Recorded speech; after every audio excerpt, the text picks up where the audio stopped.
get started. Just before we go into the agenda proper, I just wanted to recognise and thank the staff teams and indeed publicly thank the communities in relation to the two top awards from COSLA that were won by the council recently. The best team in Scotland, Zetland Park Regeneration Project, and the President's Award for our library service. The community played a significant part in helping deliver the service or the regeneration in the case of Zetland Park, and they very much were a part of the assessment process and won the hearts of the judges going forward. But the work of the staff in developing these projects has to be recognised and significant, and it's fantastic to see that Falkirk are up there. So if I could ask the various directors to take that back to the staff and pass that on to the communities, and in the absence of the other directors, maybe Kenneth could do that for police services. Moving into our agenda now properly, do we have any apologies? Yes, Convener, we have apologies from Councillor Nimmo. Thank you. Councillor Bundy's on his way. Traffic's bad for where he's coming, so maybe a couple of minutes late. Okay, I'm sure he'll join us in due course. Do we have any declarations of interest? No. Okay, thank you. Moving on to the minute of the meeting held on 22nd of August, pages 4 to 19 in your report. Firstly, I'll be happy to approve that as a true minute. Is there anything within the minute that anybody would require a brief update on or clarification? No. That's great, thank you. Item 4 is the rolling action log, pages 20 to 24, and I'll go to Mr. Moody. Thank you, Convener. And as usual, the rolling action log provides information on those decisions made by the executive where they have called for further reports. Where those reports are not available within the expected reporting date, there is an explanation in the comments column. The rolling action log is there for noting, but it's also available for questions. They can't hear. Oh, colleagues on the line can't hear. One person and Lauren that she can't hear, and Stephen Kirkwood has seen he can hear. Yeah, I can also. I can hear online all right. I think it was an issue at my end. Sorry, I think I've sorted that now. I can hear you now. Sorry. Okay, right, that's great. Okay, so, Mr. Moody, you want to carry on? Yes, thank you, Convener. And just to say, the rolling action log is there for noting, but it's available for members to ask questions on the items on the log. Okay, thank you. Are there any questions in relation to the rolling action log? Councillor Murtagh. Thanks, Convener. You said the rolling action log is there for noting. Is it not possible for elected members to actually move that something is added to the rolling action log or that it's amended at all, or is that just a suggestion? No, that wouldn't be, Convener, in my view, competent. It's there for information only. It's not an item of business subject to amendment. Okay. Sorry, Convener. I think as I raised at council, there was the deletion of an item 593 from the executive, which last appeared on the 14th of February, and that it was, as Colin said, it was in effect deleted in error, because what is said on that rolling action log was that a report was on the agenda in relation to that item for 593 and all the things before it, but it was deleted in error, and I wonder whether officers could take it upon themselves then to restore and update that record, because it should never have been removed. Okay, I'll go to Mr. Moody on that one. I think, Convener, Councillor Murtagh is referring to the item which flowed from the policy development panel on taxis, where there was an item on the rolling action log. I think at the last council meeting I did offer an explanation for that, which was that the continued action had appeared in the narrative of the report rather than in one of the recommendations, so it hadn't been retained as a decision. I have considered whether it should be restored to the rolling action log, but I'm satisfied in the circumstances the report will be coming as expected, and I've no doubt that the report will appear. So it seems redundant to add it to the rolling action log at this stage. The position is, I think, clear to everyone. It's been explained openly and in public. I understand what you're saying, Colin. I think my concern is that what has been explained is that the reasons that it got taken off, there was stuff in the narrative to do with issues around transport. My concern is that that elected member decision, which included 8 or 9 recommendations to do with licensing issues and to do with transport issues, there's a variety of different actions captured in an elected member decision, and although it's been explained in public, I'm concerned that all of those actions that were taken and agreed by elected members are allowed to be followed and actioned. And at the moment, I don't know when a report comes that it's going to conclude all of those decisions which we unanimously agreed. So that's why I would like to have the entirety of it there and the explanation of what's happening with it, because there's no continuity. And I do take the point that it's been explained in public, but this is an elected member decision and we need to know exactly how those decisions will be carried out. So I would ask if it could be rethought, because I'm a bit concerned that it won't be able to be captured in whatever report is coming next.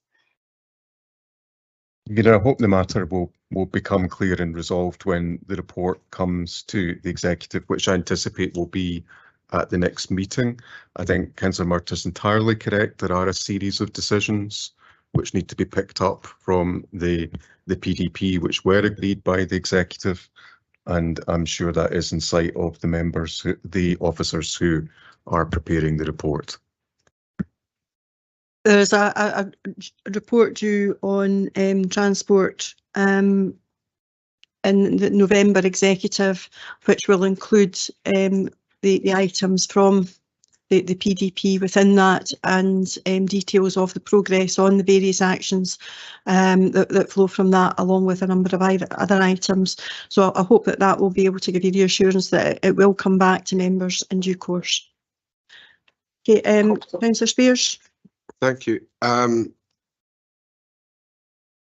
This council took an action to write to the Scottish Government and the Westminster Government. Can I ask if we have had a response, and will that be copied out to the members of this committee and elected members? Okay.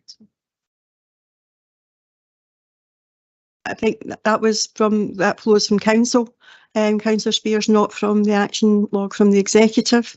But I can assure you that the letters have gone to both. My understanding that the letters were to be agreed by other group leaders, and they should have gone now to both Scottish and UK governments. We have not received a response as yet. Thank you. So it's a rolling action. Not from this committee, it's from council, but just by way of information that these letters have gone. Okay, if there's nothing else on the rolling action log, we will move on to the local housing strategy, and I'll go to Mr Gillespie.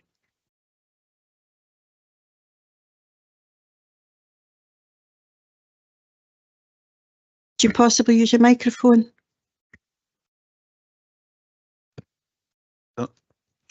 Okay, thank you, convener. I'll just start. Hopefully you can hear me now.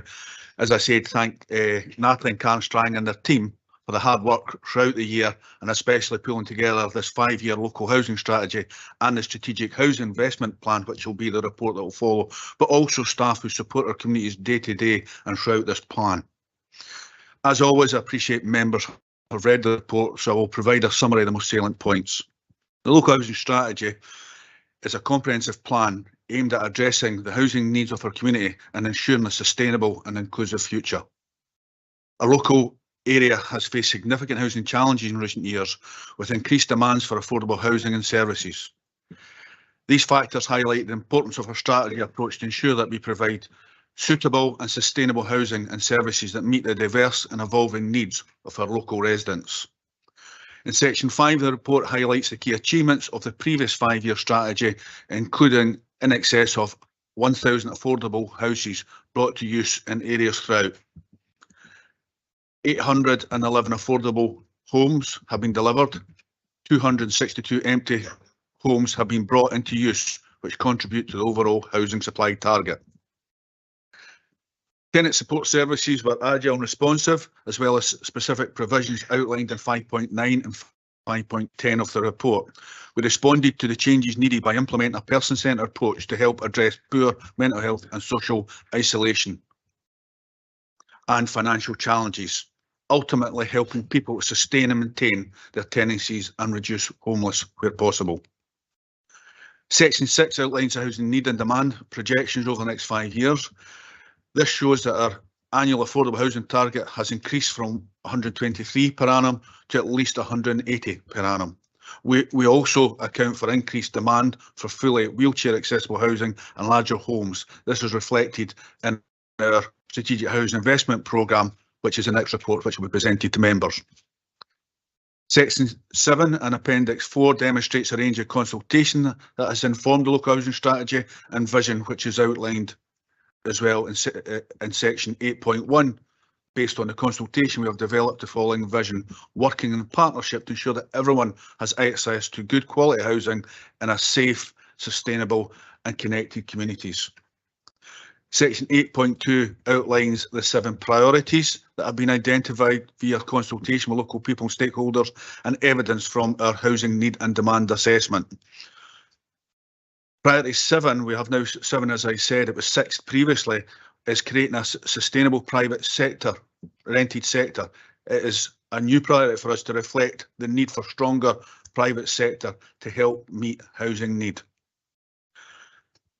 The local housing strategy will be implemented over the next 5 years between 2023-28, with annual progress updates provided to members. Performance will be closely monitored and will remain responsive to evolving circumstances. Section 9 confirms that a full equality and poverty impact assessment of the strategy was carried out and no significant equality issues were identified. The LH Actions aims to reduce inequalities. So in conclusion, the local housing strategy outlines 7 key priorities, a strategy direction that will guide housing initiatives over the next 5 years. These priorities are closely linked to the Falkirk Plan and related strategies and will be realised through 84 specific actions, emphasising the importance of collaboration and partnership. Our local housing strategy represents Falkirk Council's commitment to positive change in our community. It addresses the urgent need for affordable housing, responds to evolving needs and upholds environmental and social responsibilities. Our vision is a thriving community with accessible, sustainable, safe and substantial housing whilst fostering better lives and opportunities for all. Convener, I refer members back to section 2 of the report where the recommendations are laid out, and I'm happy to take questions. Also my colleague Karen Strang, who's sitting next to me, who was instrumental in the report. Thank you. Thank you, Kenny. Can I just ask members to make sure that the phones are on silent during the meeting so that we don't get too many of the notifications coming through. Can I go to Councillor Bowes? Thank you, Convener. I forgot to put my phone off. Please don't let it ring now. Can I add my thanks to Karen Strang and Natalie Moore-Young and the team for producing what is an excellent amount of work in this very important document. Housing is now post-pandemic phase of rebuild and recovery in fairer and greener way, underpinned by the principles of social justice, equality and human rights. The Scottish Government's Housing to 2040 strategy is centred on 4 key themes. More homes at the heart of great places, affordability and choice, affordable warmth and zero emissions, improving the quality of homes, with the aim for everyone to have a safe, high-quality home that is affordable and meets their needs. To achieve this, the Scottish Government has set an ambitious target to deliver a further 110,000 affordable homes nationally before 2031 to 32, with at least 70% of these being for social rent. The vision for this LHS is working in partnership to ensure everyone has access to good quality housing in a safe and sustainable and connected communities. The LHS has been developed following consultation with stakeholders, including residents, elected members, registered social landlords, service providers and statutory bodies. The LHS is the leading strategic framework for housing and related services across all tenures. The Housing Scotland 2001 places requirements on the local authority to have an LHS accompanied by an assessment of need, which is the housing need and demand assessment. The LHS must also link to the strategic housing plan, setting out the priorities for affordable housing. Additionally, LHS must link to the Falkirk House contribution statement, which is the bridge between the LHS and the Health and Social Care Partnership strategic plan.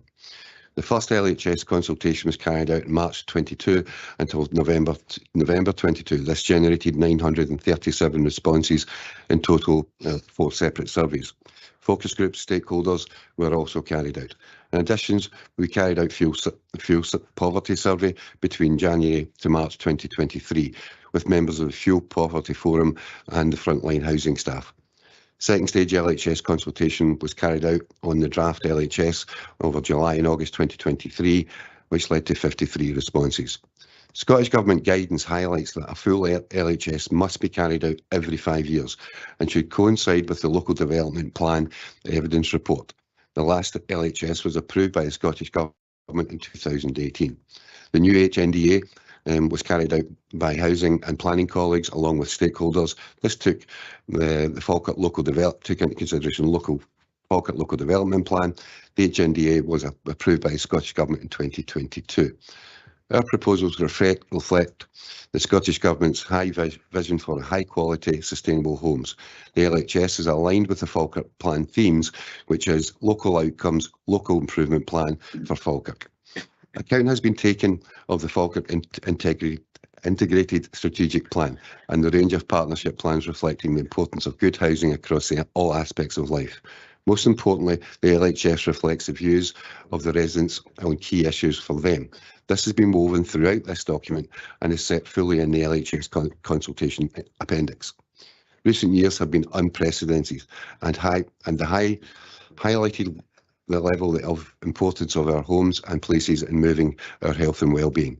We face unparalleled challenges, including climate change emergency, recovering from COVID-19 pandemic and the current economic turndown. This has led to an increasing homelessness and poverty.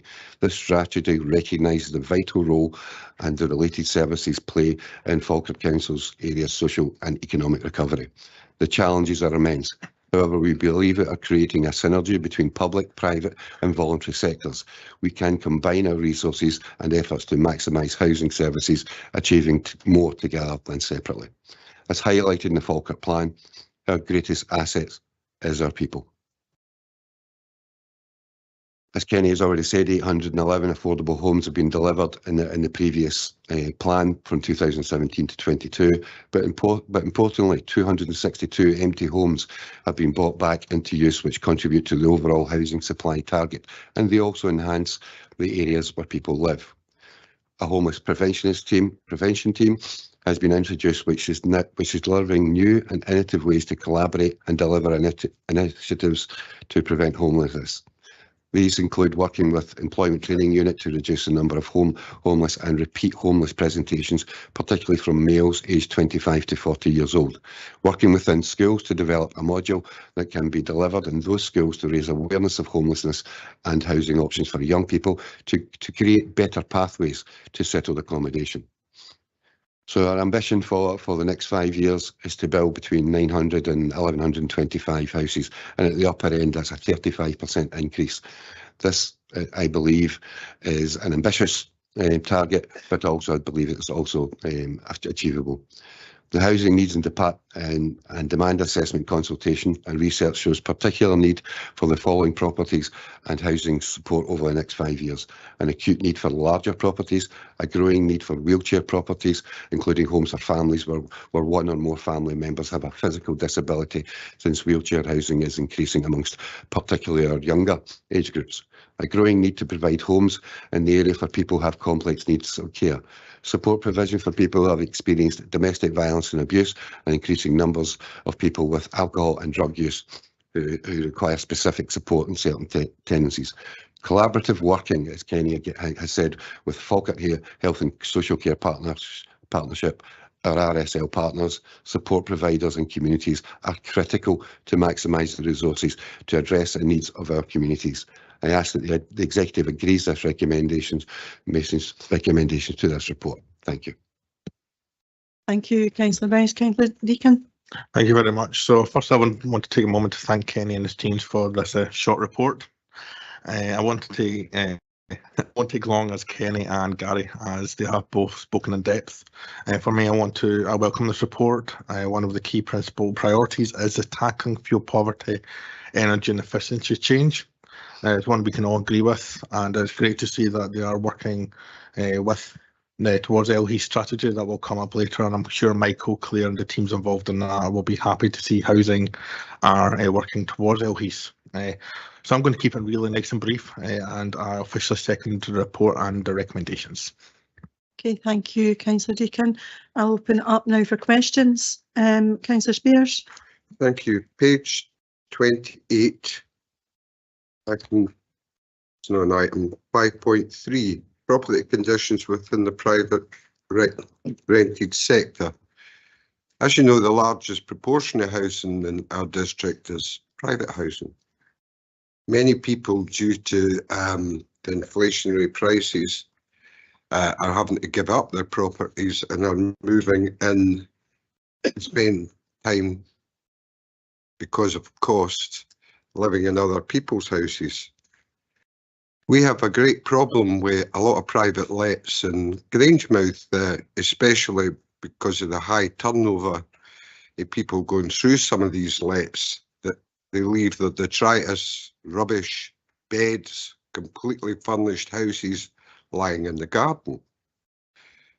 You say here that you are going to take a robust approach from Falkirk Council. Can we ask what that robust approach is? I'll come back with later questions. Okay, Mr. Gillespie. Convener, sorry. What point was that again? So I've got it. You're saying as a result of property conditions in the private sector, that you are going to take a robust approach. Councillor Spears, could you perhaps reference number again? Because I'm sorry, it's just we're not able to identify the section you're referring to. That's a difficulty. Regarding, go through it again if you wish. Which point on the report? On the paper. Sorry. Oh, 5.8. Oh, thank you very much. Right. Thank you, Convener. That helps. Sorry. Yes. One of the things, as you've been aware, is we have a private renting sector within the LHS. We've put a new priority in, which is 7, is to make sure that the private sector rent itself keeps it up to the desired specification. If not, then we will take them to, there is a process that we would take them through various options to make sure that it does bring them up to that standard. And if they don't, then they'll be removed from the licence to have that private let. One of the things also is we have private sector forums as well, where we have a private sector community that discusses these things as well. So that's our start on our road to make sure that we have higher and better quality private sector. And let me just say that not all private sector properties are of that. They are a very good standard within Falkirk, but like everything, sometimes it's making sure that we have the avenues for people to report issues that need to be done or provide the support when required, Councillor. No, it's all very well having these different committees, but in Grangemouth especially, we're suffering from the waste that is generated by the high turnover in some of these private sector lets, and they are not held to account. This goes on and on and on, and I'm sure you're aware of the block of flats that is all privately rented out that I'm talking about. And it's just now at such a stage that the people are really concerned, not just about the health and safety and the rats problem, but the fire issues that it can cause. And we turn and say to the people, sorry, they're private lets, there's nothing we can do. Convener, I'm not aware of the block you're talking about because we have high standards with private sector, and in the main, the majority of our private landlords do keep the properties to high standard. But I'm happy to take it off table because I'm unbeknown to myself what it is and have a look at it for you, Convener. I'll certainly bring it to your attention because it's all over social media, especially in Grangemouth. Can you tell me at what stage we are with the Scottish Government's licensing of private lets and rented accommodation in the private sector? Again, Convener, to which point? The Scottish Government, I believe, are asking all people who rent out accommodation to be licensed. Convener, at the present time, they are licensed at the present time, and that's what I was saying earlier. They go through that, and if they don't meet the conditions of that licence, we will look to remove that licence. Can you tell me why the Scottish Government are bringing in this new law? Can I maybe bring in Mr Moody, who maybe can clarify?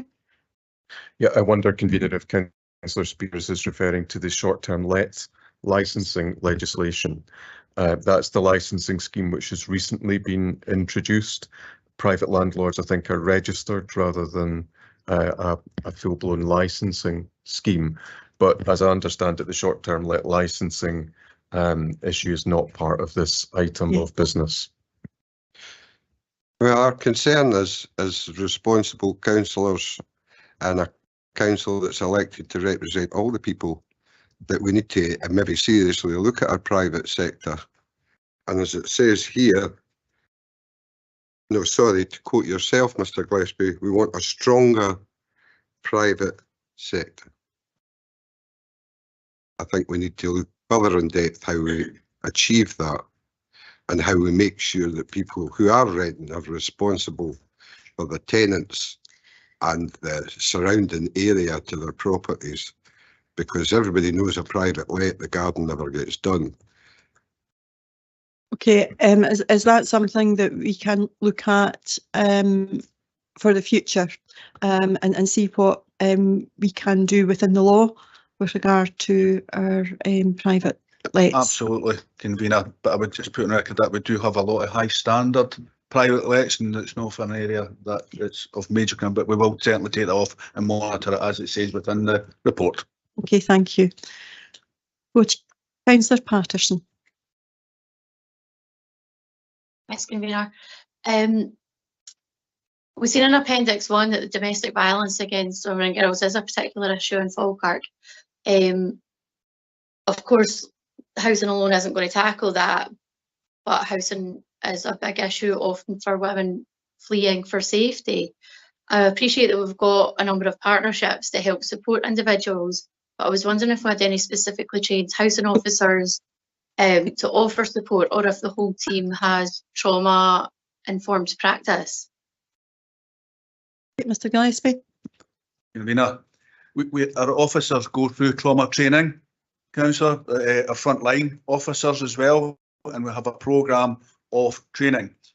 The other area we have is also we have different support and signposting when they come in for a housing first option. So when they come initially fleeing domestic violence, we have other support agencies that would support going forward depending on the required support. Thank you. Thank you. I do appreciate that, and I think it's good to know, and it's good for the public to know as well, that that support is available and that they're always going to be welcomed and signposted with the correct information. Thanks, Kenny. Thank you. Councillor Hannah. Thank you, Convener. I'll be very brief. First of all, just like to say a major thank you to Kenny and all the staff who have put together this very substantial document. It is very impressive and full of really useful information. But I would refer you to pages 82 and 83 for my question. You will see that both for people with mental health problems and those with drug or alcohol dependency. There's been a very significant increase in terms of the numbers unable to maintain, the numbers of homeless people unable to maintain their tenancies over the recent years. I wonder if you'd like to, first of all, say a wee bit more about that, because it's obviously a matter of concern, and what the what staff are able to do about that. And secondly, you mention in there a new harm reduction hub, which has been established to help reduce health inequalities in the drug and alcohol dependency group. And I wondered if you could say a little more about that, because I wasn't familiar with that one. Mr. Blackford. Yeah, thank you very much. I'll try my best on this area, Councillor.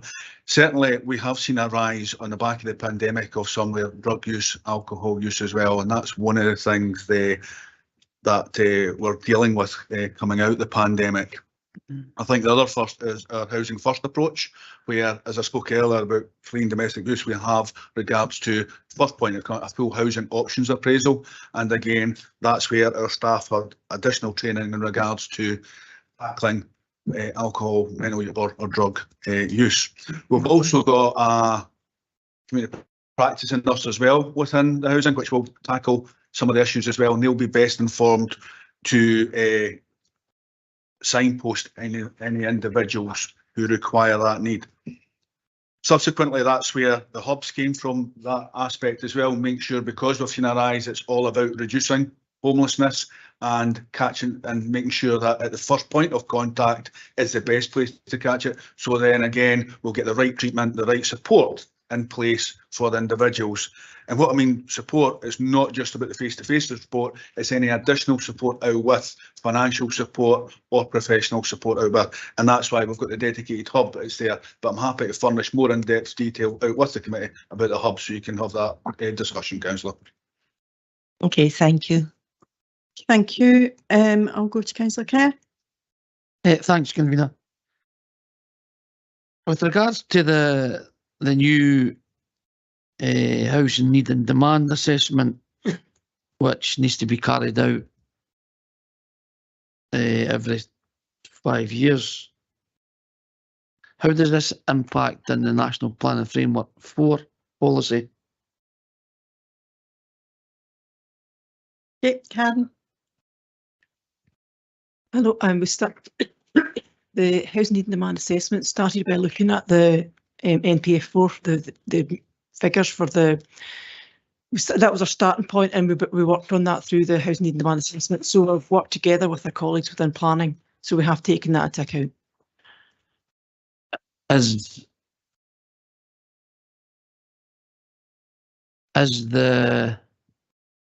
this policy still in place in National Planning Framework 4? Yes, yes. Okay.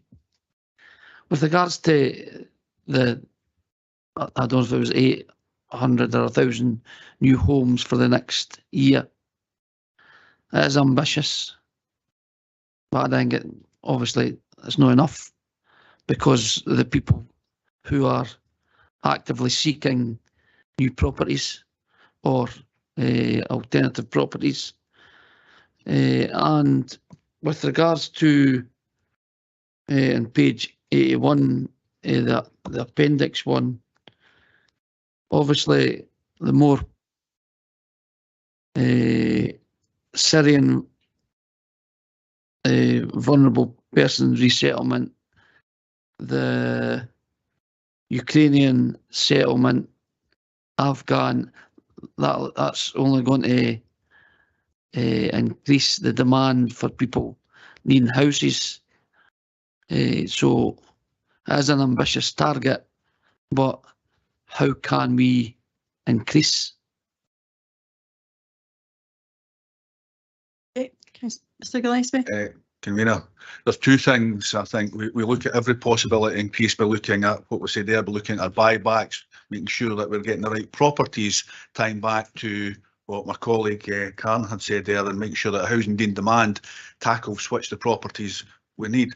Also though, for homelessness and making sure housing available, it's very much about, as I said earlier, tackling it right at the start to prevent homelessness. And that's, again, early intervention. It can a lot caused by family breakdowns, because other areas, financial issues, mental well-being, and that's where I said earlier, previously, where we've been a bit forward thinking. We've got a community practicing nurse within housing. We're out to schools, making them aware about actually getting a house is just not about a house. There's all these additional costs on it, and actually the support of families and support of other agencies can help to deter homelessness, and it's very much early intervention would be key. So it's a two-part approach. Is one, early intervention, two, looking at other areas, additional houses, tying in with the financial model that we have, because you're absolutely right. I don't think we could do without as much houses as we could get, but we have to look at pragmatically and look at all these different angles to try and minimise the homeless within Falkirk. Thanks, Kenny. And I'm glad that we've added another strand onto our priority, priority 7, a sustainable private rented sector. Hasn't been there before, and it's very important that we use everybody. So thanks, Convener. Okay, thank you, Councillor Kerr. Councillor Murtagh. Sorry, my mouse didn't like me there. First of all, I would like to concur with others, and I know Councillor Deacon said about this very short report. I think it's a really excellent and comprehensive report, and I think a lot of the questions which perhaps we might have had on more substantive matters of real importance are so well covered in the report. And I particularly want to say that the EPIA is very fulsome and excellent, and I know I often pick up officers on the lack of detail or availability, and I'd like to mention that I think is very well covered both in the detail of the report all throughout those themes and within the EPIA itself. So my thanks to officers for providing that level of detail. Took a long time to read, but it was well worth it. There are a couple of questions in terms of, not that I'm contradicting Colin for the second time in the meeting, but on page 130, there is the table about short-term lets, and I would totally acknowledge it, and what it says in the report is a very small percentage for Falkirk and not necessarily an area of significant concern. But the table there, it says the last updated of April 2023, and the deadline for everybody registering original, the deadline for October, beginning of October 2023 has now passed, and I wondered whether it's even offline if it's not available, so that we could get a kind of updated picture of that, because I think from the 2019 figures it had been estimated that there were 71 entire homes, a total of 113 overall, but so far, well, in April there'd only been 8 applications and 2 licenses issued. So now that deadline has passed, I would hope that number was significantly more. So I don't know if there is an available update or that can be provided offline, but I think it'd be quite useful for members to have. Yeah, and I think that it may not be available today, but I think there will be information available and held to the service. Colin? Yeah, the numbers have increased, but I don't have the precise figures here with me now, but I'm happy to provide those separately. I'd be grateful. As I say, it's just something I'd picked up going through. I think obviously one of the most important priorities is priority 5, and throughout the report, both that we are very much concerned with tackling poverty, fuel poverty, income maximisation, and also the themes of fairness throughout the report. And for many of us who are homeowners, the opportunities which we have to invest in perhaps renewable technologies or do various upgrades for insulation, etc., obviously don't have the individual ability for our tenants. And I think we see in the off-gas schemes and the current rollout of what's going on there when people are electing to either go for air source or connection for the gas. It depends on ourselves as a council coming up with a scheme, and therefore the ability of residents to kind of opt in. So on that kind of theme and on how we're trying to widen those opportunities, there's not really any mention through, and I know obviously this kind of comes into the SHIP as well, but in terms of a strategy for households who are council tenants, who wish to put in, for example, EV chargers in their properties. We don't currently have a scheme, as it seems. I did kind of go through the reports quite in detail to try and find whether there was any kind of mention.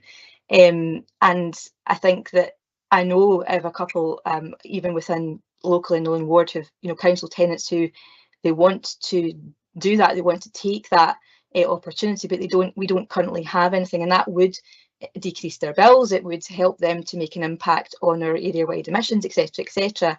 And it's something which in the geeky planning head that comes on here, I think it's SG14 is our supplementary guidance that we require of new developments, significant new developments for within planning for residential properties. So has there been consideration of how we help our tenants who may wish to do that and add EV infrastructure, charging infrastructure to their properties?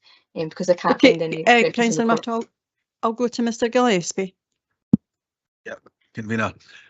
And it's a very good question, and it's part of the tenancy agreement that any additions out with what's expected would be looked on an individual basis. So if they want to look at an EV charger, we look favourably on that. The one issue that we would have is regards to what the cost of that would be, and a lot of EV chargers, not so sure now, but they certainly got a lot of funding towards that if they got a new car or when it, and we would support that.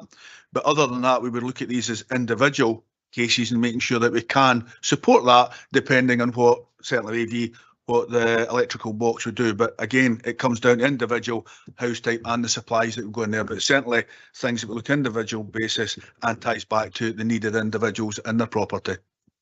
Okay, and in terms of new, in terms of new investment, we would be subject to the same planning regulation under supplementary guidance as others.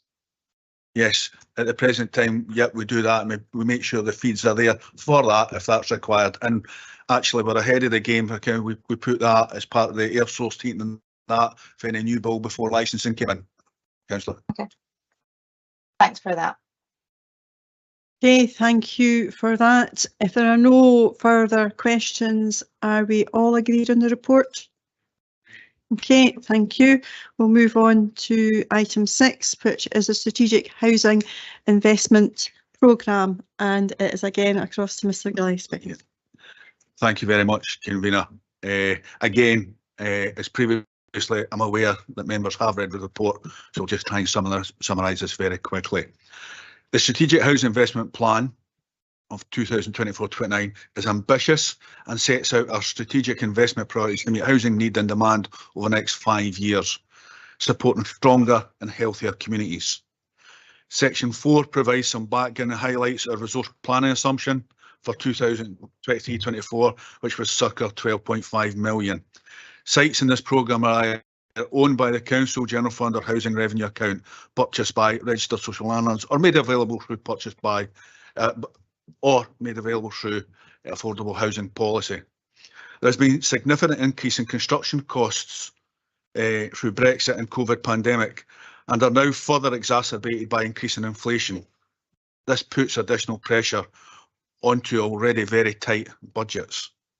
Section 5 outlines our progress of the 2022-23 programme, highlighting additional grant due to the speed of progress on Wood End Farm site. Table 1 shows the units that are delivered in between 2022-23 and the variable methods used to meet our targets.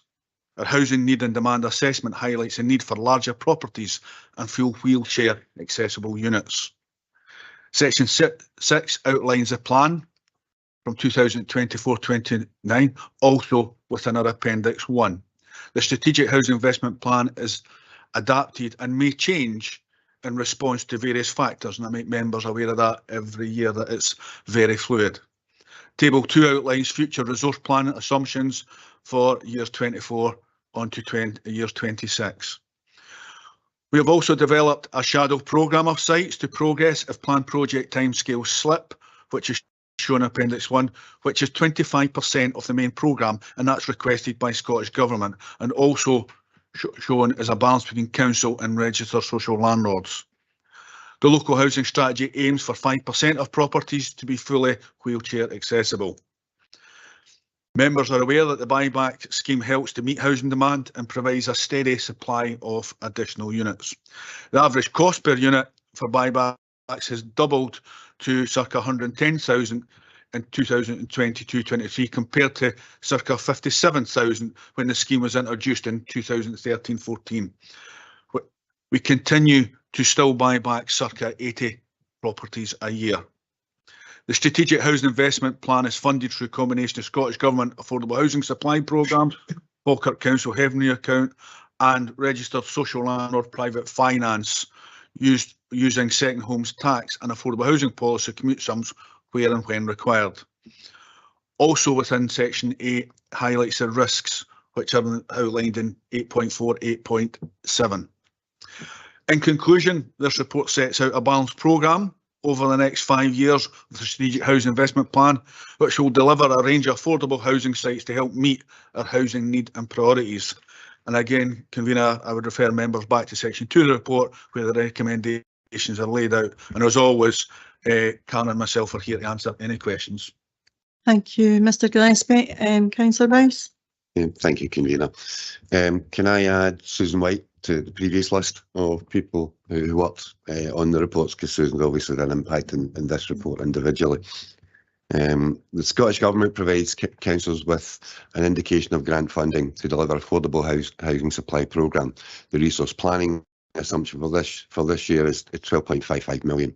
Falkirk's strong affordable housing programme, in particular progress on the council's new build site at Wood End Farm, as Kenny's already mentioned, has enabled us to spend our full resource planning assumption of 12.586 million and an additional 2.738 million.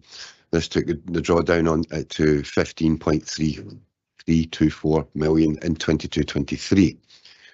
The increased construction costs experienced through Brexit and COVID pandemic have continued, and we are now being further exacerbated by an increased inflation.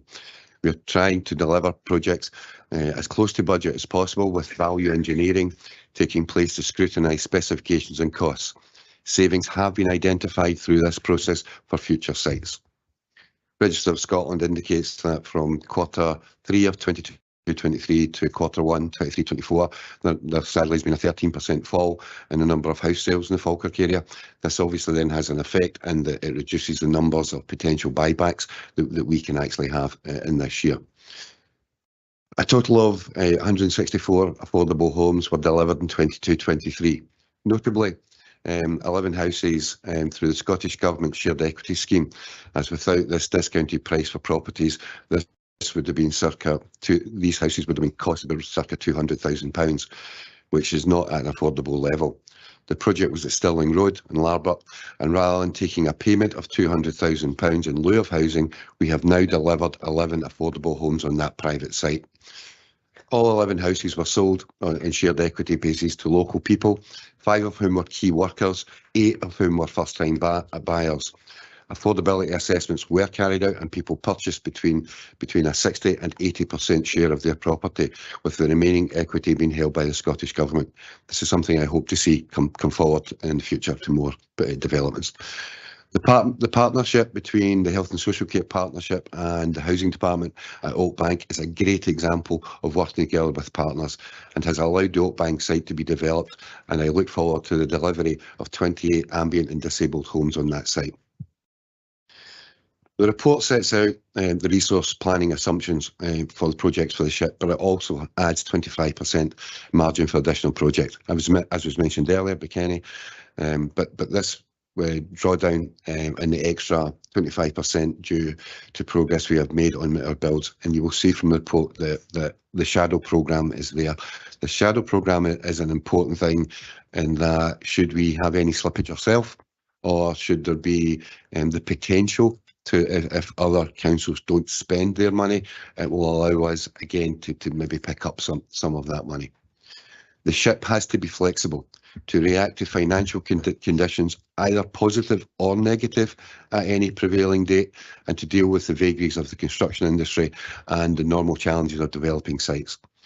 Housing works very closely with RSLs on the development of the SHIP, and the total investment on 1,346 properties from 2024 to 29, and the 921 new builds in that plan within the time frame. I believe that this is an ambitious but deliverable plan set out by the Housing Department. Housing are looking at opportunities with Greener Grangemouth Master Plan, which involves the town centre living and healthy zero neighbourhoods. The Strategic Housing Investment Plan includes proposals for housing regeneration in Grangemouth, including Falkirk Council's housing stock and some new build, as well as refurbishment of existing properties. Housing are developing proposals for that area identified for redevelopment, and discussions with tenants, residents, stakeholders will take place over the next 6 months. The SHIP is funded through a combination of Scottish Government Affordable Housing Supply Grant, Falkirk Council's Housing Revenue Account, otherwise known as the rent of our tenants, Registered Social Landlord Private Finance, Setting Homes Council Tax, Affordable Housing Policy Commuted Sums. The investment in the homes for the people of Falkirk District is not from the General Revenue Account, and I hope the Executive will support the recommendations in the report. Thank you, Convener. Thank you, Councillor Bouse. Councillor Garner. Thank you, Convener, and I will be really short, and we are bucking the trend in Falkirk Council, and I'm led to believe in that investment programme. Yes, I won't cover anything more than that. I think Gary and Kenny have both covered everything very well, so I'm happy to second the report. Thank you, Councillor Garner. Councillor Spears. Thank you. Page 178,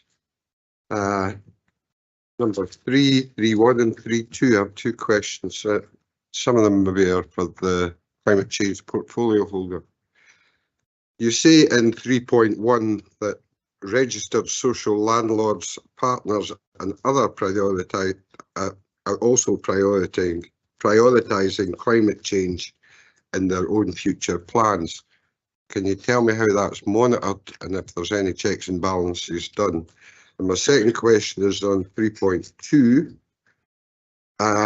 where you say that new heating systems will be introduced by the 1st of December 2023 for projects applying to affordable housing.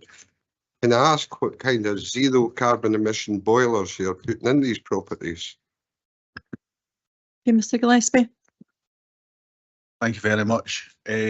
So the 3.1, your first question is certainly about different things that we're doing in regards to windows and doors.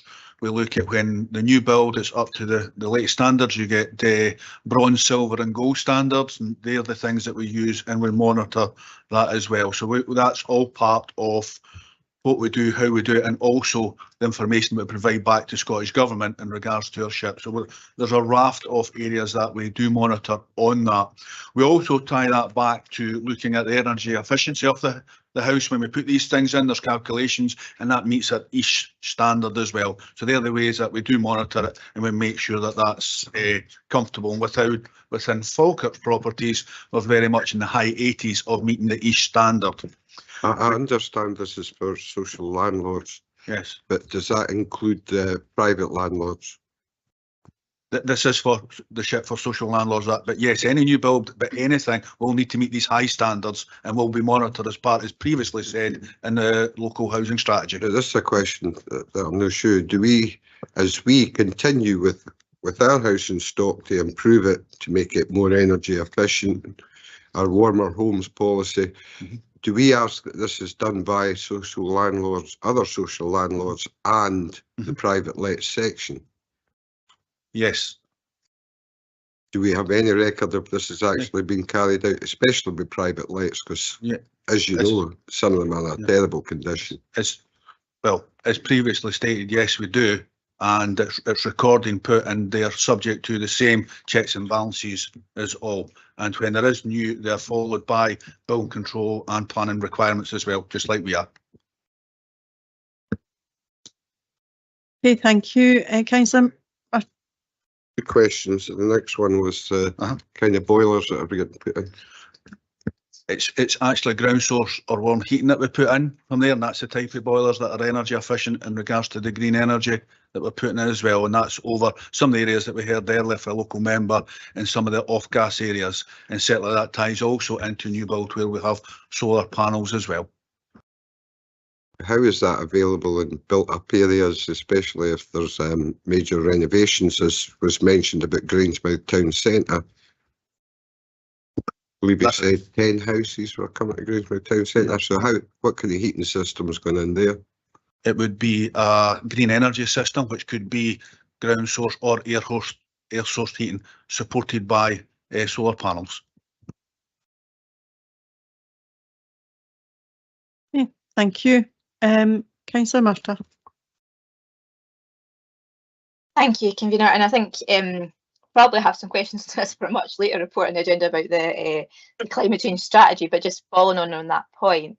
And I think it's kind of referenced in the report about, obviously we have this changing technological landscape all the time particularly in terms of heating technologies. And Kenny mentioned there about ground source and air source, which are options, but as potentially other projects and possibilities might be identified, I take it we can adapt our SHIP. I know it's over a time frame, but for example, the exploration on mine water and capture from those things, that we can look at that as it goes. It's not that it's completely fixed. Is that right, Kenny? Yes, there is other things. We have our CHP system as well. There's other aspects of solar farms, looking at that and tying in with the mining aspect as well. Okay, great. And I think that's a good and positive outlook and actually to have. I do have a specific question, and Councillor Bouse alluded to this in his moving of the report. It's on the topic, I think it's referenced on page 201 of the overall papers, about the commuted sums. And I think obviously, we're having this meeting in public, and one of the questions that the public ask from a transparency point of view is, commuted sums from housing as an absolute last resort, because we don't get bang from our buck from that in terms of being able to actually build the houses had they been built rather than commuted sums. But it's very loose in terms of, you look at the kind of defined areas. So for my own ward is mostly it's between Stenhousemuir and the rural north, but it's as a priority area looked at as Larbert, Stenhousemuir and the rural north. And I think one of the things the public ask is if there are commuted sums given for planning, and therefore it's up to local authority to take those sums and build affordable housing rather than the developer, why it has to be spent in this very wide geographical area, but they don't really see where that money follows. So can we make that more transparent, that in a way that if, for example, a development happened up the Braes, for example, and one in Slamanan, and a commuted payment was made, but it was spent on development in Whitecross, that I'm not saying that's inappropriate if that's where the need is, but it's that sense that the public don't necessarily see that and make that in a connection, in the way that for a Section 75 for example, education, if it would be spent specifically in that school connected to that catchment. And it's something I think elected members are quite often asked about. So, can we define? I think Councillor Murtagh's frozen, but it would be a good opportunity to perhaps respond.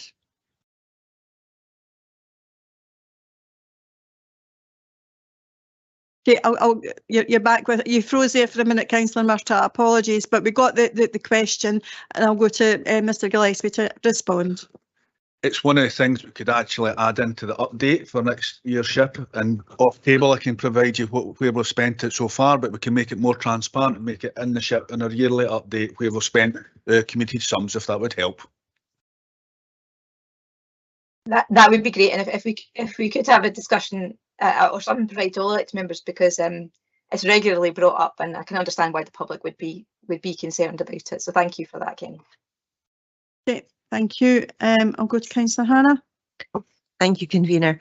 And again, reiterate the thanks to all the staff who put together this substantial document.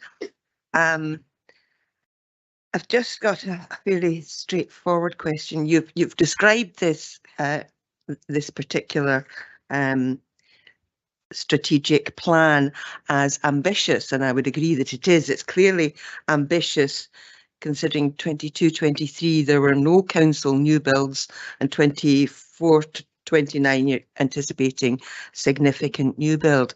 But in 6.9, you refer to the significant increased cost per unit.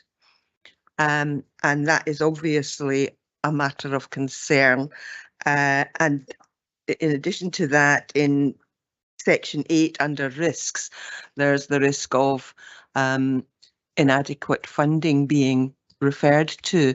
So although this is an ambitious plan, I think my question is straightforwardly, how sure are we that it is achievable? Mr. Gillespie? Without trying to, as sure as I'm sitting here today and saying that we certainly believe the team have looked at the figures, we've looked at financial strategy, we've looked at our 5, 10 and 15 year goals. Now, I speak on behalf of the council here. Obviously, our partners, RSL, they do the same. They look at their funding. What we can't speak for is any additional funding or future funding from Scottish Government, and that's why I put that caveat in there on the risk factor. What I don't know also is where interest rates are going to be, inflation and things there. But what we've looked at is if all stayed the same now, we could manage that, and that's the feedback that we're getting from our partners and our RSL colleagues. Okay, thank you, Convener. Okay, thank you.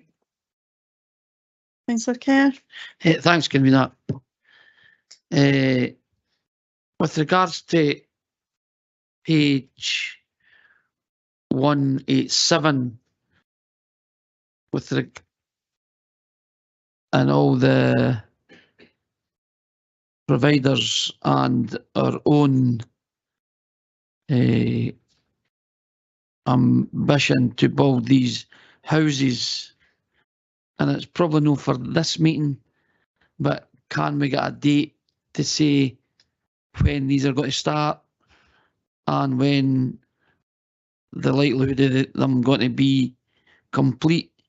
Because the 1,346 houses, and I'm sure I can remember Councillor Garner mentioning the Denny High School project before, and it was put back and put back and put back. So just that outside this meeting, just to say when they're going to start. I think it would still need to be an anticipated start and anticipated finish to be able to do that. I think that there's a number of steps that would get us to a definite start and definite finish that would have to be taken into account. So I think it would have to be caveated quite heavily. Mr. Gillespie? Convener, no, you're absolutely right, and that's why the dates are not there, because of different additional pressures, but we can certainly provide that to members out with where we see as estimated dates and completion as indicated if all stayed the same, subject to planning and other requirements. Okay, my other question is probably for Paul. As you see in the same page, the amount of houses for Denlow Head and Denny. With regards to the, I think I asked at the full council meeting, with regards to the junction at Hags, are we confident that we'll have money in place to start and complete this? Because that'll be a big factor for not just these houses that's down here, but the ones that we've already passed.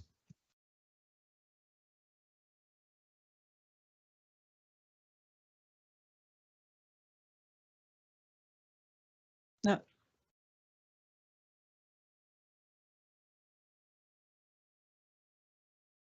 Okay.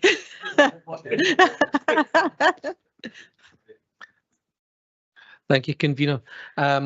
As previously reported, this project's recently been taken on by Invest Falkirk Division. We're currently undertaking a design review and an appraisal of the projected costs, which were estimated a number of years back. There has been engagement with the Scottish Government on the funding support via the Housing Infrastructure Fund. There is a review of developer contributions across the 5 contributing sites, and you'll be aware of the recent report that was brought up for disposal of our own land at Denny Lone Head. Once that review is undertaken, we will be engaging again with developers on their contributions and their timescales for the phasing of that funding coming in.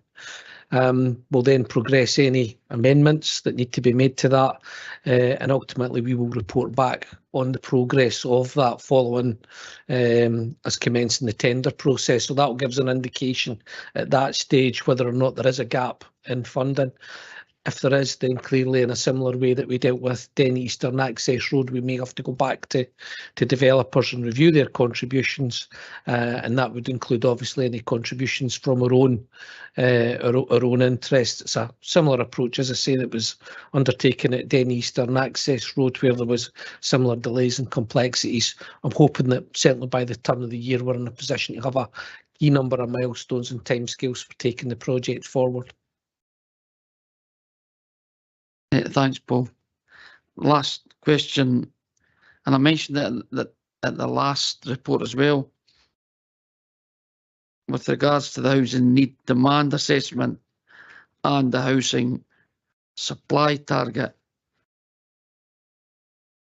The two of them will not match. The only reason I'm asking is because there's a court case at the moment with regards to if councils can use that as a basis. I'm sure that's what it is. So are we comfortable that we can use it before this court case has been settled? Karen, do you want to take that one? Yeah, the housing need and demand assessment has been approved by Scottish Government November last year. So we're comfortable with the figures in it. The figures that come out of the housing need and demand assessment and our housing supply target, they're supposed to be aligned, but they're not necessarily supposed to match. There's a range of other factors that we are supposed to take into account when we're setting the housing supply target, which, for example, the finances available, the land supply, the state of the building industry and so on. So there's a range of different factors that need to be taken into account for the housing supply target. So they're supposed to be the same, but they're not supposed to match. I totally understand that, but I don't know if you were getting what I'm at. And I don't know if Ian Dryden could help. Ian, do you want to come forward? I just thought you were sitting comfortably, Ian. Always ready to attend. Yeah, thank you, Kevin, through you. The matter of housing, land supply and needs of demand, as you know, through planning committee deliberations is an ongoing issue, particularly in light of the approval of National Planning Framework 4 earlier this year. And as you quite rightly have said, there is a court challenge that's currently now going forward. This is to do with the interpretation of the delivery of housing land, including obviously what you're considering this morning, but the wider sense of delivery of housing across the council's area, and that applies across Scotland. So as things stand at the moment, certainly the emphasis of National Planning Framework 4 is all about sustainability, climate change, growth, sustainable growth, and the issue that seems to be up for debate just now, and clearly we're now in limbo about where this will go, is really to do with the presumption previously, where if the sites that were identified in the development plan were not being released or developed, there was then a presumption about allowing other land that hadn't been allocated. But that emphasis has changed through National Planning Framework 4, and that is what the debate is the house builders are challenging that. So we are currently, unfortunately, in a position of uncertainty, and we are currently, with our planning hat on, we are taking further legal advice on this matter. So it probably doesn't maybe give you the full answer just now that you're expecting, but all it can say, there just remains a kind of area of uncertainty just now. But hopefully in the coming months we'll have a bit more clarity, and we can maybe inform, through that, maybe through speaking to Kenny and Karen and the team, we can provide further updates in due course. But at this point in time, it remains unclear because of the challenge, but hopefully we'll have a better idea in the months to come. Thanks, Ian. Okay, thank you. If there are no further questions, are we happy to agree the report? Agreed. Okay, moving on to the final of the suite of housing reports, to the annual assurance statement, and it's Mr. Ferguson that's going to take this one.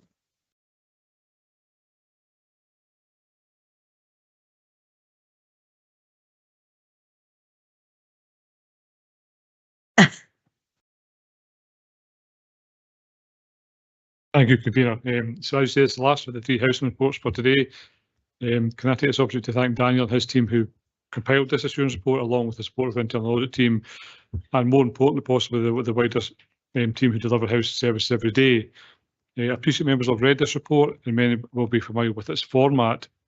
This is the 5th annual assurance statement since the requirement was established by the regulator back in 2019. It's a useful opportunity to provide members with not only confirmation of compliance against 13 of the 16 standards against the Scottish Social Housing Charter, but highlight the 3 areas where we have not been fully compliant in 22-23, the reasons for this non-compliance and the action we are going to take to progress this. So Section 1 outlines the purpose of the report, Section 4 provides background and outlines the requirements of the regulator. Section 5 outlines our self-assessment approach that we've undertaken and provides assurance in Appendix 3 from internal audit of a substantial assurance that this process is robust. Appendix 1 details the 3 sections where we were not fully compliant with the Scottish Social Housing Charter, and this was because in 22-23 we were unable to carry out 9 gas safety checks within the required 12-month timescale. Although out with timescale, all those checks have since been completed. As at 31st March 22-23, we still had over 1,300 interlinked smoke alarms to install. This was undertaken via a managed programme of forced entry, and this has been addressed. I think as at last count, we had around about 25 occupied properties still waiting that because of different individual circumstances. So that's almost complete. The percentage of properties that met the Scottish Housing Quality Standard was 70.06% in 22-23. This was largely because the requirement to carry out electrical safety checks changed from 10 yearly to 5 yearly back in 2020, and we continue to work towards full compliance with additional contractors utilised to reach this as soon as possible. Also in 22-23, we had 32 breaches of the unsuitable accommodation order. This was through the use of bed and breakfast accommodation. These breaches have been repeated in 23-24 already due to the scale of the homeless applications and the availability of accommodation. And finally, although it's not for 22-23, we're making the regulator aware that 3 times this year already, during 23-24, we have been unable to offer accommodation to homeless presentations on the day of their presentation. They have since all been accommodated, but they were not offered accommodation on that first day when they presented. So I appreciate a focus on non-compliance, and that's appropriate for this forum. But the annual assurance statement is also an opportunity to recognise the positive action undertaken every day across the breadth of the service. Section 2 asks the Executive to approve the annual assurance statement, which is contained in Appendix 1, to allow it to be submitted to the regulator. Assuming the Executive agree with the recommendation, this will be submitted without any evidence, but the evidence will be available should the regulator wish to review this.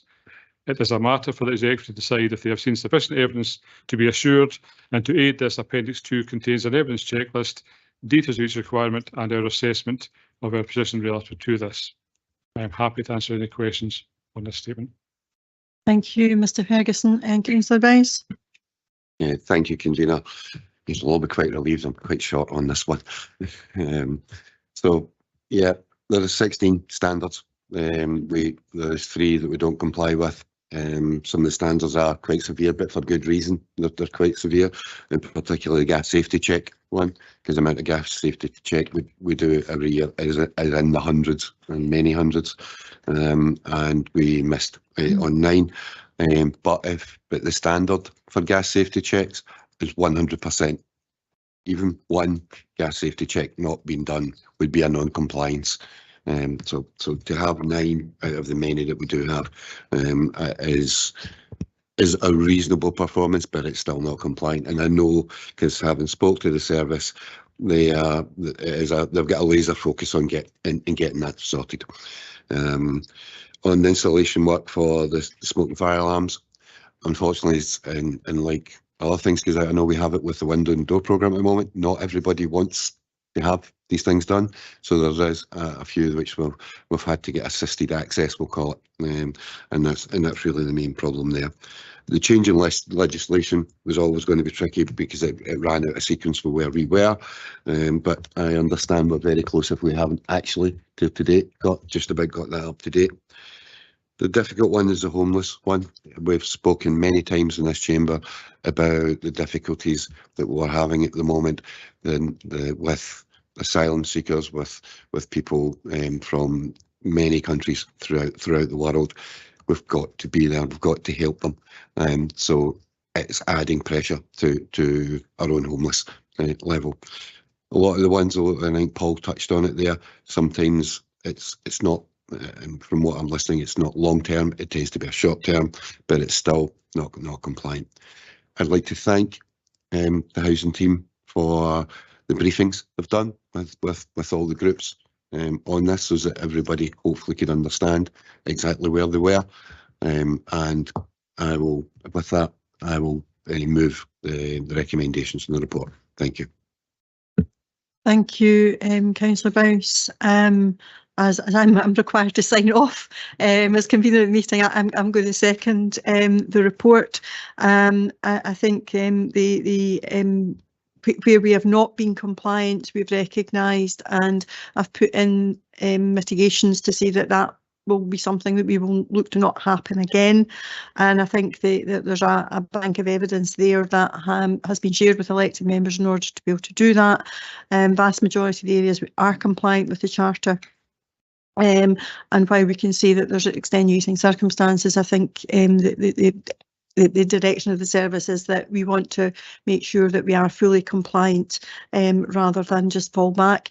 There is a bit of a hangover still remains from COVID, and that's where we have had challenges around access to properties. And I think that may continue to be a constant challenge, but I'm assured that the service will work to address those and will only look to take enforcement in the most extreme circumstances in order to ensure that people are safe and secure within their own homes. So therefore, I'm happy to second the report, and I'll now open it up for any questions. No, Councillor Spears. I wasn't going to ask a question, but since you mentioned enforcement, I've recently had a case where I had to organise transport for the guy to go and get the new keys to his house because it had been forcibly entered by housing. The guy has a lot of particular problems, and I'm not blaming housing here. He wasn't answering correspondence regarding getting new fire alarm systems put in. But they locked the guy out of his house where he needed the medication to get in, and it was the length of time and availability to get a key to get back in to get his medication. And what appeared, and remember, we hear quite a lot, but don't always believe everything we hear, that he was told he could walk up to get the keys. Now, this is a disabled person. So managed to arrange him transport, and I got the keys the next day. Can you tell me the accurate procedure when someone has had their house entered and the locks changed, and how they go about getting the keys back, especially if they're disabled and need medication? Okay, Paul, do you want to take that? Thank you. First, to go back a stage and say that we make every attempt to avoid this stage. It's very clear. So we make every attempt to avoid actually the forced entry, because obviously the contractors and ourselves communicate effectively with the team, and actually the letters to say the forced entry may take place are hand delivered to try and ensure that engagement takes place there to avoid this happening. Where the date has been notified and the tenant is not home and we do a forced entry and therefore change the locks, the keys are held available at the forum at present. And they're made available to the tenants to gain access to them. If somebody did present and say that they could not make access to it, we would deliver it to them at their property if resources allowed. But obviously I can't believe that anyone will tell them to walk to the forum to get the keys. But I can't say that we offer to transport either in that case. But certainly the process is that we will actually try and avoid at all costs where it happens. We will make the keys available to them, and should they present difficulties, we will try and work with those individuals to make sure that their needs were met at that stage. I would check my inquiry, because as soon as I heard in the afternoon, I put an inquiry in, and I don't believe as yet I've had a response. I will pick up that inquiry and make sure the response is done today. Okay, thank you. Okay, if there are no further questions, are we happy to agree the report? Agreed. Okay, thank you. and we will just allow the housing team to vacate and the team for the next item to come forward.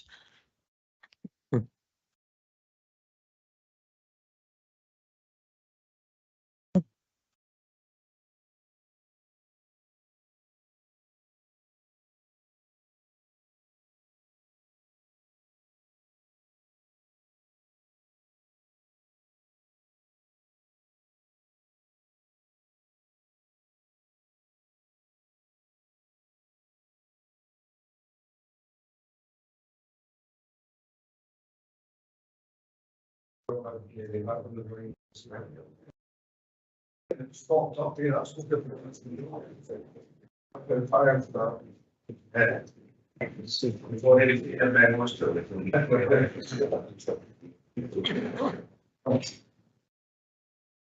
Okay, thank you.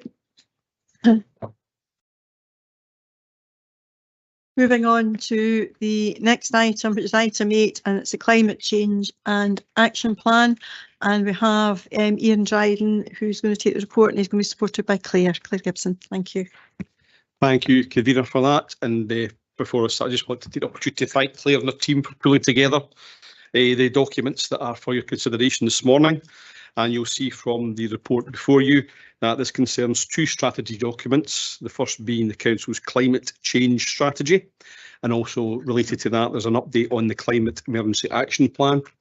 And the second strategy for your consideration today is in relation to our ambitions for local heat energy efficiency opportunities, which I'll refer to for brevity as LHEs for the remainder of the report. Section 4 of the report before you provides a summary of how we have got to this position, and you'll recall, some of you, back in 2019 when the Council declared a climate emergency, it published organisational emissions targets for net zero by 2030, which required the Council to significantly reduce emissions linked to operational buildings, energy use, street lighting and fuel consumption for Council-owned fleet vehicles. And obviously, in addition to that, you will note in the report that in addition to the organisational targets, the Council must also meet its national target of a 75% reduction in emissions by 2030, with a 90% reduction of emissions by 2040 and net zero by 2045. The Climate Emergency Action Plan, you'll see from the background report, refers to this being considered by the Executive on February of 22. It set out a number of actions in respect of the climate emergency, and in particular, one of those actions was the need to draft a climate change strategy to guide this work, and it's this document that's part of the report for your consideration this morning. Returning to the considerations, particularly section 5 for the climate change strategy, you will see that this will sit alongside the emergency action plan, which runs from the period of 2022 to 2030. And obviously there are useful links in that report because you'll note that they're fairly hefty and extensive documents and reflect the importance of these documents. There are 3 key themes that underpin the strategy. They are reducing greenhouse gas emissions, adapting to climate change, and securing a just transition and green economic recovery. And also the strategy before you also sets out a number of outcomes, and you'll see from paragraph 5.13, these cover areas of buildings and energy, transport, waste management, procurement and the business sector. Turning to the Climate Energy Action Plan update, this is a live document and will continue to run, but I would like to certainly point out to committee this morning, particularly updates on the following key areas. You'll see updates on the Council's vehicle replacement programme, where we now have 124 electric vehicles in the fleet, up from 50 vehicles. We've also engaged in the trialling of hydrogenated vegetable oil, HVO, for our heavy goods vehicles. We are currently in the process of run out of non-domestic building upgrades, particularly in our high schools. And very shortly, the commissioning of a waste-to-energy plant in Earls Gate will certainly be up and running. And these will all make positive contributions towards achieving our targets as an organisation and for emissions for the wider area. Paragraph 5.3 is the LHE strategy. And this document before you this morning sets out the long-term plan for decarbonising heat in buildings, improving heat energy across the local authority area, and these local strategies will underpin an area-based approach to heat and energy efficiency planning and delivery. And the purpose of LHEs is to present the evidence base that identifies what needs to be done across local authority area to change buildings and local infrastructure by 2045 to fulfil the Scottish Government's objectives and local priorities in heat in buildings. And you'll see in the report, particularly in paragraphs 5.36, is that we have already identified some high-level outputs of areas of the council which clearly would focus, not exclusively, but there are some areas already we think need to obviously be addressed in the near future.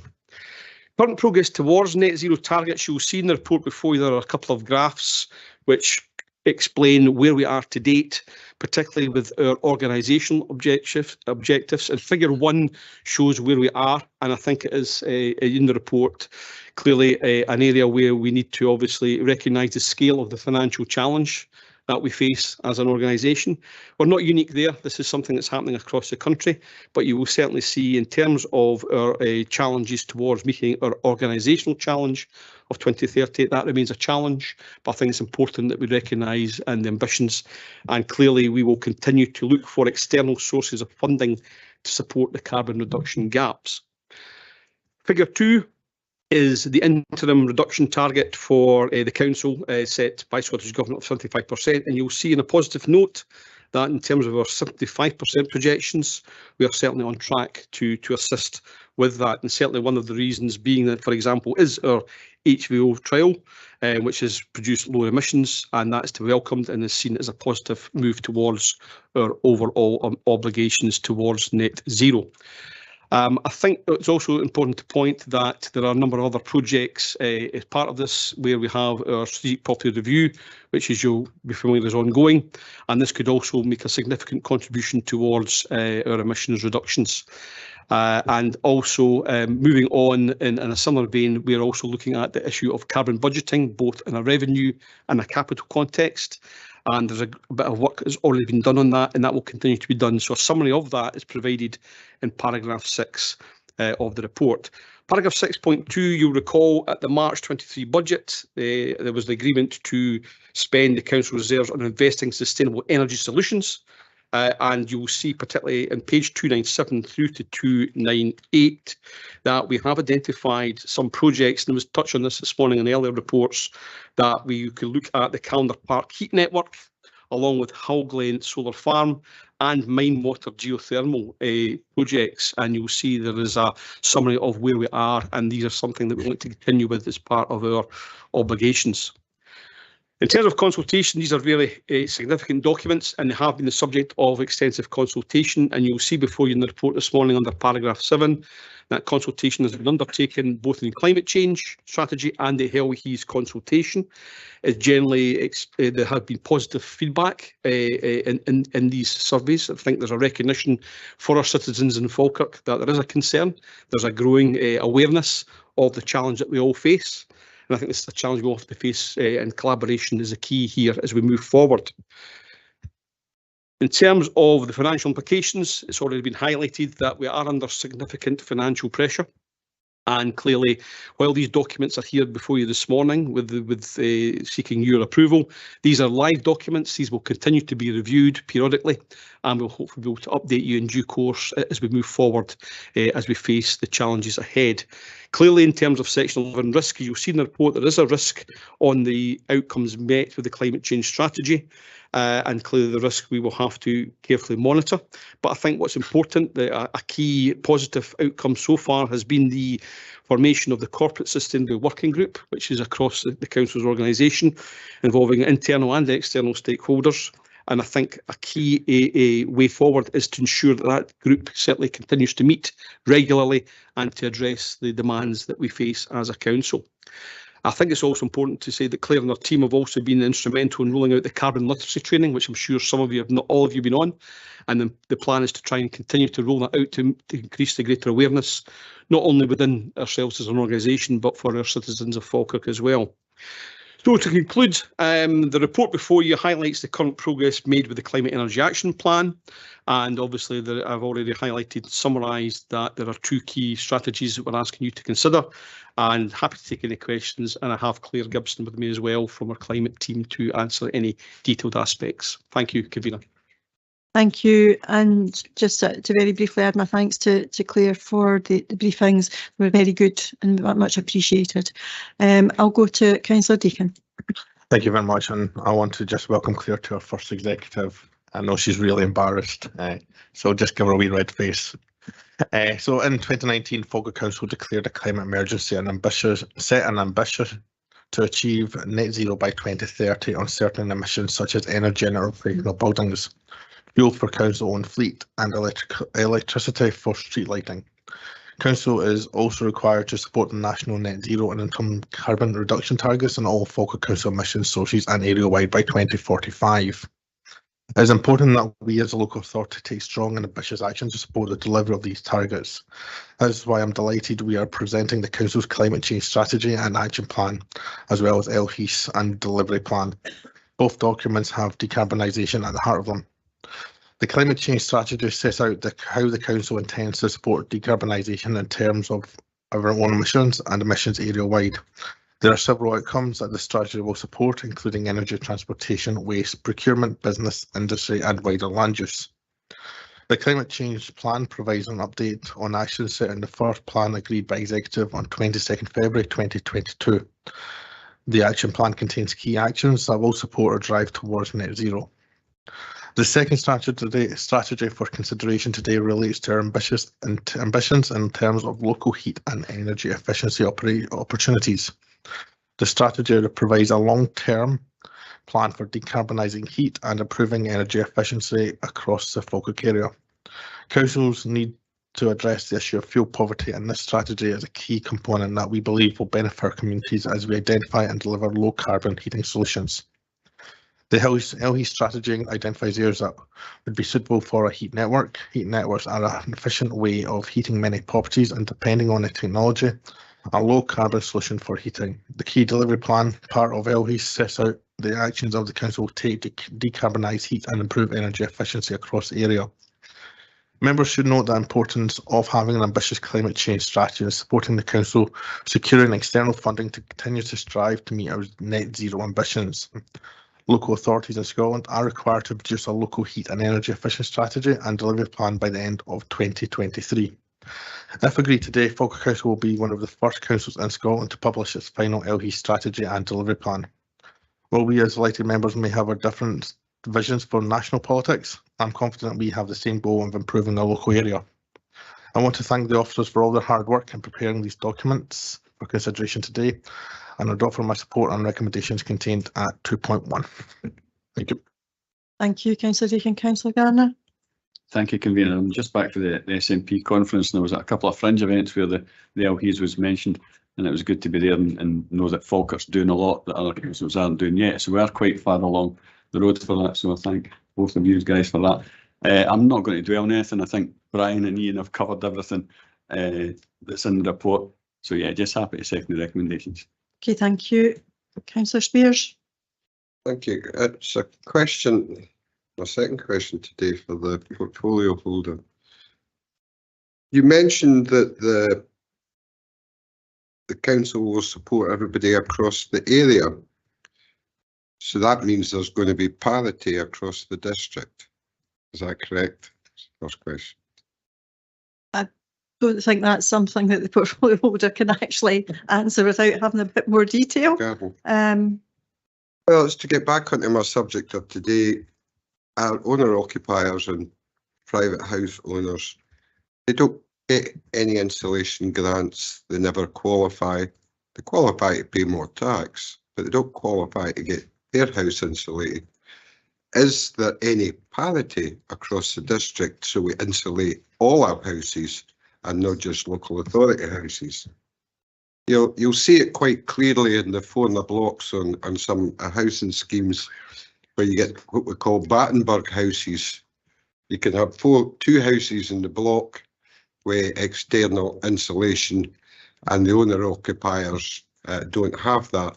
Is there any schemes available where we can try and insulate all our homes, have parity across the district and treat all our people equally? Not sure how relevant that is to the report, but maybe Claire could perhaps give an indication.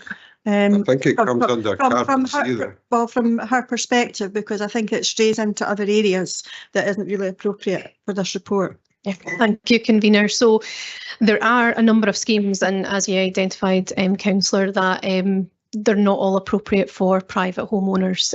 There is the Warmer Homes scheme, the Warmer Homes Scotland scheme, which if you're a homeowner or you're a private tenant, there are a number of support mechanisms for that, whether you want to put in energy efficiency measures or it's low carbon heating sources. Now, I appreciate that you have to be in receipt of certain passport benefits.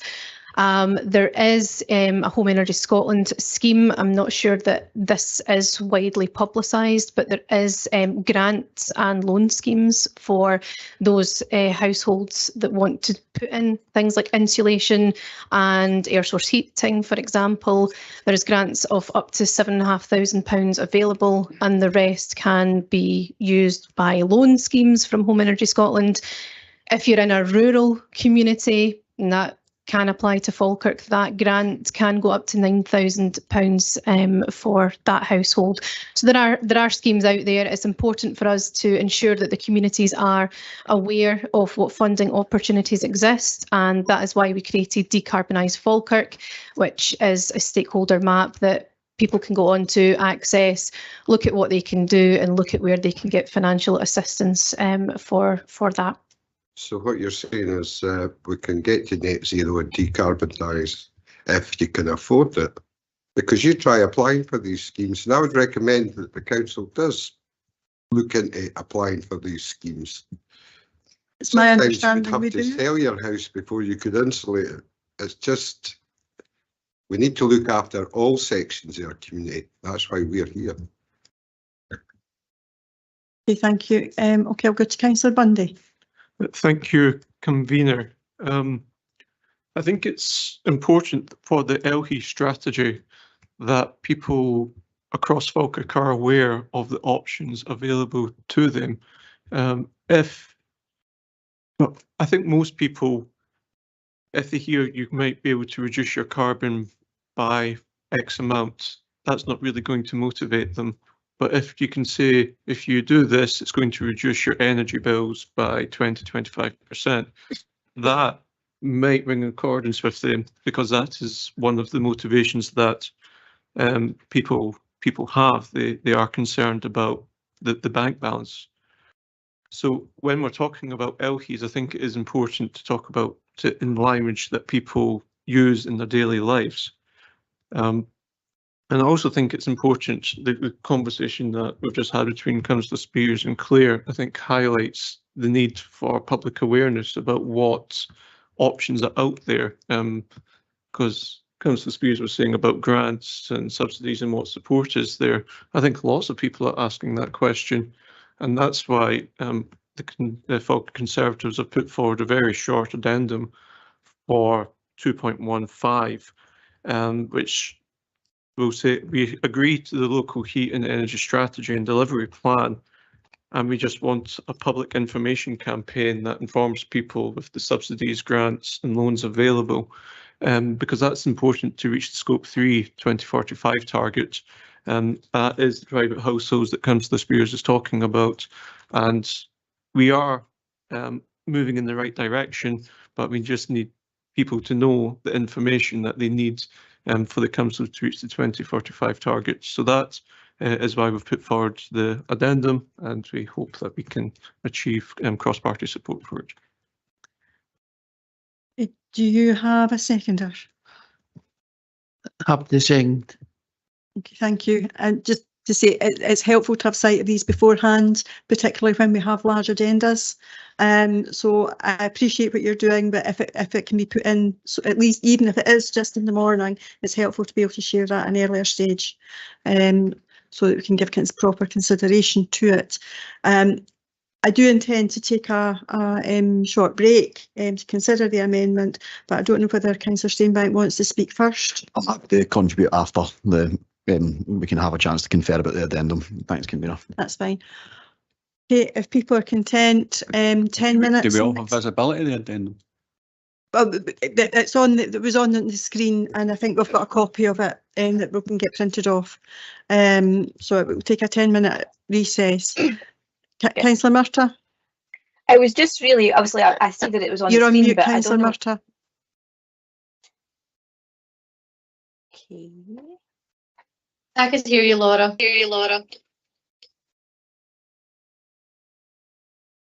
So Siobhan can hear me. Councillor Patson can hear me. Can you hear me We now? can hear you now. We can hear you now. Okay.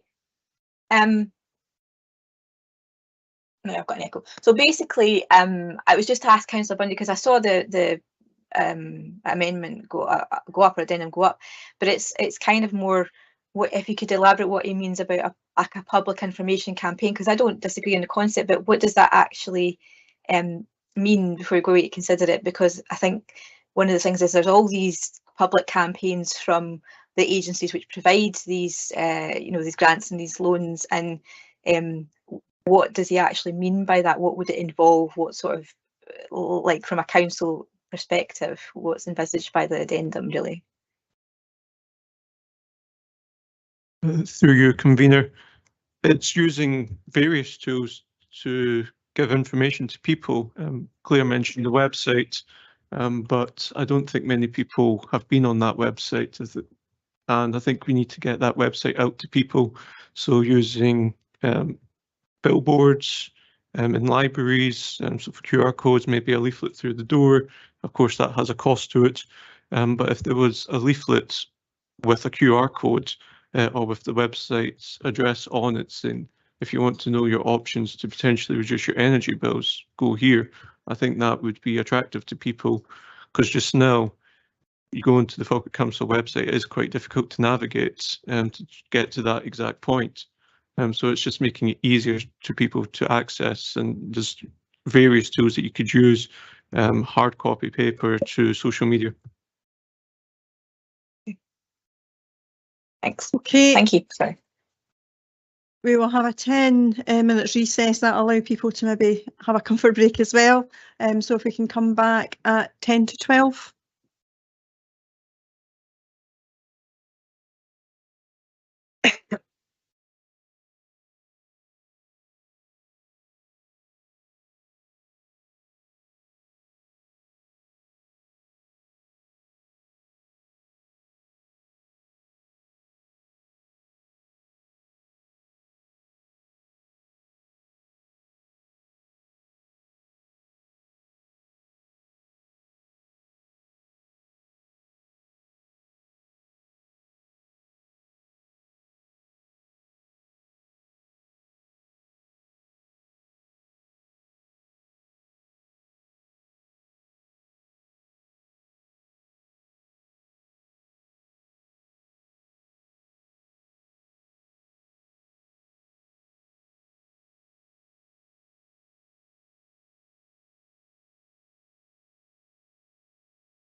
Okay, colleagues, if we can come back, please.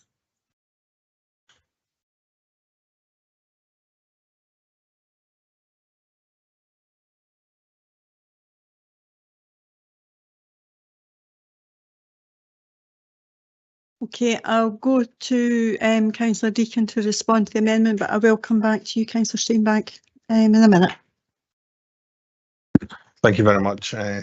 We are happy to support the amendment if we are able to maintain this going through the current budget systems. Okay, thank you, Councillor Deacon. Councillor Gardner as a seconder, do you have any? No, I'm happy with that. Okay, thank you. Okay, I'll go to Councillor Steenbank. Thanks, convener. We are also happy to accept the addendum under the conditions that Councillor Deacon's also laid out. I just want to say thanks to the work that's been done by the officers in this report, and especially Claire for our extensive engagement with elected members prior to the report coming to executive. This is utterly crucial to guide the decisions this council will make in line with our declaration of a climate emergency in 2019, our 2030 net zero target, and also as part of the area-wide contribution to the national net zero target of 2045. Putting us on the quickest, just and viable path at every level to get to net zero and preventing further climate harms is a key current priority for every public sector body and government operating in good faith. The funding available and identified for us achieving this, as Mr Dryden spoke about, is an ongoing concern we'll raise. So I do have a few questions. First one is on 5.4.7 of the report, which talks about external funding opportunities for carbon reduction projects. Where do we imagine the majority of these external funding opportunities will come from? Thank you. Through you, convener. The vast majority of these external funding opportunities are probably more than likely to come from the Scottish Government. So we are anticipating a new fund that will be managed by Salix, and it's decarbonising heat in public sector buildings. So we're anticipating that to be opening fairly shortly, and we'll be making an application for Falkirk Council. Thank you. I'm just going to go to 5.4.17, which talks about the capital commitment for the strategic property review. Back at our March debate on this, it was raised that we're looking to transfer properties, I would say, in a higher condition than previously done, and there have been previous difficulties with transfer properties. This is clear in my ward with the Tamforel Community Hub, a fantastic organisation who are spending a substantial amount of time trying to sort out their heating system at the moment. Do we expect the standard in which we transfer properties with the availability of the £6 million fund to be higher than it was previously? Thank you. I might defer that one to Mr Kettrick. The intention of the £6 million fund, as you mentioned, will focus quite a bit on energy efficiency works. It's been identified in the whole number of consultations and engagements I've certainly had and colleagues have had with community groups as one of their big concerns. That funding is available for them to lever in additional funding that could be available from other sources. I'm certainly aware of two organisations, one who have been partnering with us for Scottish Power Energy Networks funding, net zero funding, which could be up to £250,000. We would match that through the Strategic Property Review Fund on the basis that it would be available to them as an asset transfer. The council can't secure that money. It has to be on behalf of a community group. And there is another group that's looking similarly at that fund for the next round of funding that could be available. There's a number of other funds that are available to groups and organisations to help with improvement to buildings focused on energy efficiency. And again, we would look to support and partner them any way we could to, in effect, get bigger bang for our buck when we come to that point of asset transfer. Thanks for that. And I've just got one final question. I think answered a few of my follow-ups that I did have there. As a lot of that funding will be contingent on the properties being transferred, how much work can realistically be done prior to transfer to make sure that they're being passed over in the best possible condition? So the commitment we've given as part of the strategic property review is that all buildings that transfer at a basic level will be statutorily compliant wind and water type. In terms of the energy efficiency part, we've had energy performance certificates undertaken for even for buildings where, due to their size, we don't have to do that. That gives an initial indication of the improvements that can be made. and the impact they could have. We've also had condition surveys done on all properties where we get an expression of interest. Again, that highlights things like age of boiler, conditions of key elements of the building, again, all of which can provide that technical information that's required for making those applications, but also in terms of what works can be undertaken as part of the asset transfer process to improve the performance of the building. Thanks for that. And just overall, I think on the public information side of things, I'm aware that Decarbonise Falkirk have done substantial work to raise awareness around it, and I'd like to thank them for that. I think the resources we put towards this is a real concern, and we do need to potentially look at that, and hopefully the Scottish Government and the UK Government have their ears open to how important this is as a priority. Thanks, Convener. Thank you, Councillor Steinbach. Go to Councillor Murtagh. Fingers crossed you can hear me. Can you hear me? Yes, okay? we can this time, yeah. Thank you. It sort of builds on the previous points about both the public awareness. I think that in terms of the projects that we have even identified within our our strategy, and there's a tremendous amount of work being done on that, we still know that we have some ways to go from the graphs to reach our own targets, and we always need to be looking for new possibilities. And the briefings were excellent and sort of discussed within the briefings about where our communities may wish to join us on that journey and potentially develop their own heating aspirations or power aspirations district community projects. How do we help to empower them to come into those those project registers, and it's very challenging for them to take that initiative by themselves. So is there something that we can do to assist communities who wish to look at helping us reduce our area-wide emissions? I wonder if Claire could kind of comment on that. Claire, do you want to take that, please? Thank you, Convener. So this is something that we will likely have to explore, those opportunities with communities. Now, obviously, we do mention in the strategy that collaborative working is absolutely key. We can't afford to work in silos, so working with the communities, working with private sector is going to be absolutely essential. And this is probably something in the next few years that we can explore. How do we support that? And is that again through public awareness, raising awareness of what can be done, in terms of tapping into, heat networks, solar farms, etc. There are options. Also look into what other local authorities are doing through our Sustainable Scotland Network Forum. So we can do benchmarking exercises to look at what other authorities are doing, if they're doing similar activities, working with communities on these aspects. I'm grateful for that, and I think on one hand I could say if you look out on the car out my window, you see the wind turbines, but you won't see very much if you look out the window other than just thick fog right now. But I think there are these opportunities, particularly in some of our more rural areas, where they could even potentially look at whether it's wind farm, whether it's solar, whether it's development into areas of water extraction. But and without those projects, we won't reach our targets. So I think we do need to embrace that, not working in silence, and I'm glad that that's within that. The other question I have is, procurement of new solutions and how we look at the things which we've made huge progress in. Some of our electric vehicles is mentioned very much within the report, and reducing the emissions of our fleet, and also in waste. But street lighting is one of those areas where we have a significant outlay in terms of the amount of carbon that we are using.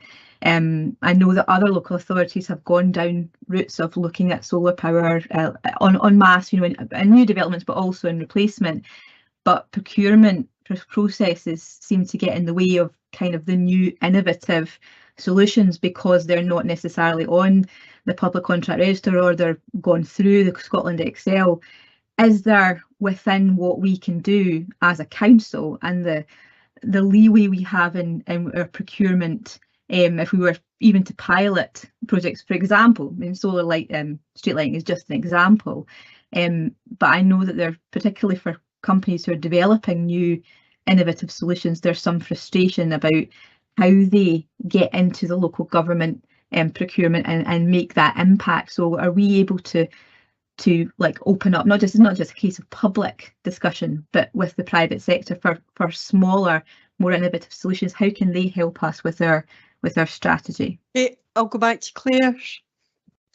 So procurement isn't my area of expertise, so I would need to defer that to a colleague who could talk through, the particular ins and outs of procurement, because obviously we are bound by certain rules, and we do need to ensure that we do have best value, because it is, essentially publicly funded. So we need to make sure that any contracts that we procure are ensuring that best value for Falkirk Council. But on those other questions, then I would have to defer to procurement for an answer for that.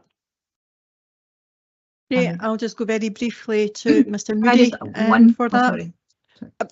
If you like, Mr. Moody, and then if I could ask you maybe to wind up your questions following that.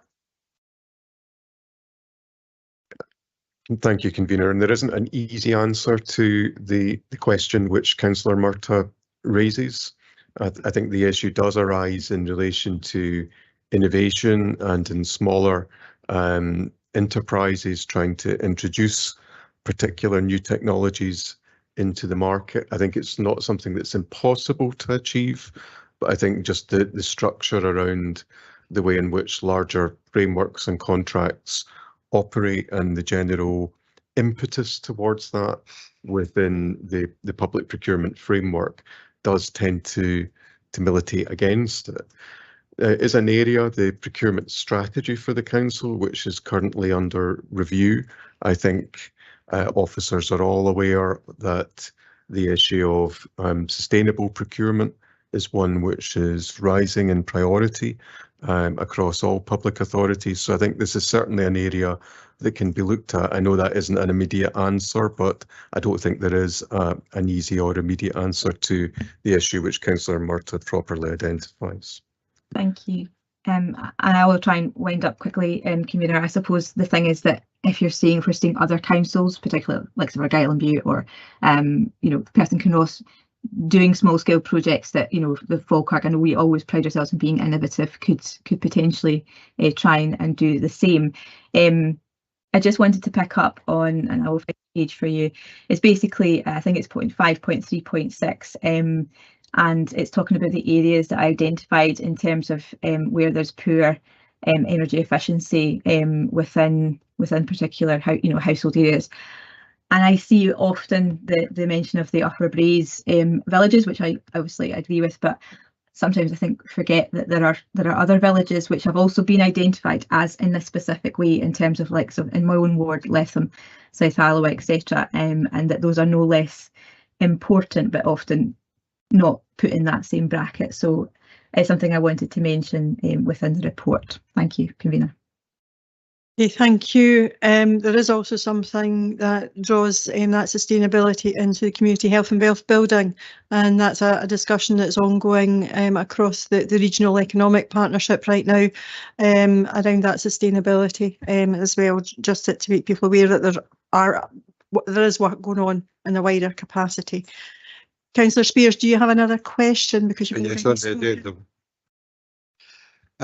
I welcome the addendum. As you know, it's something that we did agree to do at our briefing meetings. The Scottish Government sets targets. These targets will only be achieved if they're inclusive, and that includes every house, and it includes every house in Scotland. You'll never get zero emissions if you're only targeting a certain section. I feel that the awareness has been done, and if anybody's not aware of the high bills and the cold houses and putting your heating on later and cutting the amount of hours, then you're not living in the same world I'm living in. So we've got to be even here across the board. Everybody, all our citizens deserve the right to a warm house, an affordable warm house, and hopefully this will go a small way in achieving that. I'm not really sure there was a particular question in there, Councillor Spears. You've not a question there is what I'm saying, there is questions. Okay, Councillor Patterson. Thanks, Convener. It is just a very brief question. And I realise that there was a lot in the report and that there's always a lot to cover, but there is mention of the fact that yes, we are reducing our impact on the climate, but we also need to prepare for the changes that are coming. I know that the flood prevention team have got excellent plans in place, and they're of national importance, which is all great, but the lack of funding, I think maybe there should have been mentioned in this report when we're talking about preparing for changes that are coming, that how essential the flood defences are and how critical it is that we're able to source funding from the Scottish Government and the UK Government presumably as well. So I just don't know if anybody wants to make comment on that when we're talking about preparing for the changes, because you know it's kind of like the elephant in the room that if we don't have our flood defences in place, then the people at Falkirk are going to suffer. Yeah, I'll go to Mr. Kettrick to respond to that. Thank you, Convener. I think there is a recognition nationally, both UK and Scottish level, that climate change is here and that flood protection and flood defences are important. Our own, clearly the largest project in Scotland, Grangemouth Flood Protection Scheme, there is a recognition of its national significance and the impact that it could have should a 1 in 200 event occur. I think, as quite rightly you point out, funding is a key consideration on those projects, but there is an active dialogue with the Scottish Government on the types of funding models that may be relevant. There is no easy solutions, though. At some point somebody has to pay, and that's currently where the discussions are, is how those funding models are put in place and how they can be implemented. Thanks. I do appreciate that, and I realise the scale of the issue. I think my point was that I would have liked to have seen it reflected in the report, because I think specifically the flood defences, we do always need to be talking about them and keeping them in the consciousness, because it is such a big issue for all of us. Thank you. Okay, thank you. Councillor Kerr. I'll be quick, Convener. And it's not a question, just a quick comment that Mr. Dryden's right regarding the financial implications and the risk, and they're both highlighted. And as Councillor Patterson's already mentioned, the financial aspect of us reaching how we get to our target is a massive indicator how we will achieve it. So I'm glad it's in the financial implications and the risk. And just to highlight again what Councillor Patterson's saying, Grangemouth has got a flood warning tomorrow. So that's a massive thing for our area. But I'm just glad that it's in the report. Thank you. Just before we round up, just to say that our climate change is the biggest risk to our society as a whole. The financial aspects of it are a challenge, but I wouldn't like the work that we are already doing to be overshadowed, and the fact that it is a financial challenge, because there's a huge amount of work going on. There is significant moves. We have made a significant reduction in our carbon over the last couple of years. If we continue on that trajectory, then we have the real opportunity to reach our target going forward. We don't have enough projects to fulfil that 2040 target. We still need to work towards that, and that will mean some difficult decisions that will have to come in front of members as we go forward. It will need finances to be identified by both Scottish and UK governments going forward. But if we continue to press on that, then and make that a priority, and I believe we can actually make that real difference going forward. Are we happy to agree the report? Agreed. Thank you. Move on to item 9 and the Green Freeport, and it's with Mr. Kettrick. Thank you, Convener, and like similarly to previous people presenting reports, I'd like to thank Laura McIntyre for her efforts in pulling together the report and her and our colleagues' continued endeavours in progressing the Council's interests on the Fourth Green Freeport. The purpose of this report is to provide Council Executive with an overview of progress on the establishment of the Fourth Green Freeport, and in particular the progression of the outlined business case. The key recommendations are, as set out in the report, to note the progress to date, and in particular the advancements that have been made on the outlined business case. Note the forthcoming request for Falkirk Council elected member representation on the Fourth Green Freeport Governance Board.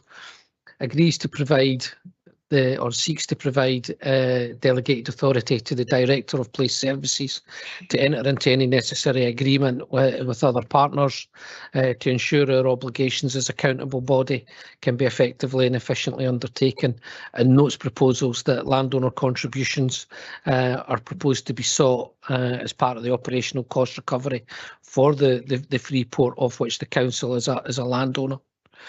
Section 4 outlines the background and recaps on what was previously agreed, and I won't go into detail on that. And there has been a number of member briefings since February 2023. The main considerations in the report are highlighted at Section 5, and those that are clearly relevant at the moment is the establishment of the interim board, who have now been added to in terms of representation from the Ministry of Defence to reflect their interests at HMS Caledonia and Rosyth. And we also have Calachem, who are now a partner, although they're not a board member, and they're a local Grangemouth company who have a tax site. What has been confirmed is that the interim board will disband when the new independent chair is recruited, and at that point the chair will write formally to the council to seek an elected member representative to represent the council's interest. The current proposals for the board representations are outlined in 5.5, and it is worth noting that there is a 50-50 private-public sector balance with an independent chair. The board will oversee the activities of 5 subcommittees, and they are outlined in the report, and they are the communications and engagement, trade and investment, innovation and net zero, infrastructure, communities in place, and one that's quite important to certainly Falkirk Council is fair work and skills.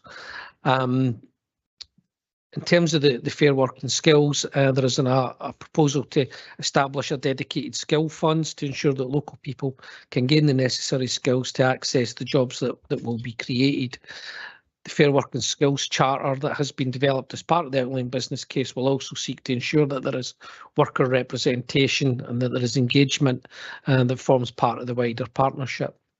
Overall, across the business case, good progress has been made, and that's evident across all work streams, although it should be noted that it is a complex programme with intertwined work streams with both new and emerging regulatory requirements and guidance that is developed, running in parallel to us progressing our financial case. From 5.21, the report outlines the next stages in the development of the business case, and this includes looking at the proposals for the investment of the seed funding, the establishment of the operational company formation and the accountable body role, and finalising arrangements on the management of the Fourth Green Freeport. In conclusion, there has been significant progress made as outlined in the report. We're on track to submit the outline business case this November, and for the Green Freeport hopefully to be operational by summer 2024. As accountable body and partner, the authority is in a good position to influence the proposals going forward. And I'm happy to take any questions, and I have Laura here also to help. Thank you, Mr. Keswick. Councillor Garner. Thank you, Convener. And before I talk to the report, I'm sure the majority of people here will congratulate yourself in being shortlisted for as Council Leader of the Year at the prestigious LGIU Awards. This is not only recognition of your own work, but this is recognition of the Council's work as a whole. And I think the reports that came before us now have highlighted the direction the Council's taken, and I also think the awards that we received at the COSL Awards very recently highlight this. So thank you from me anyway.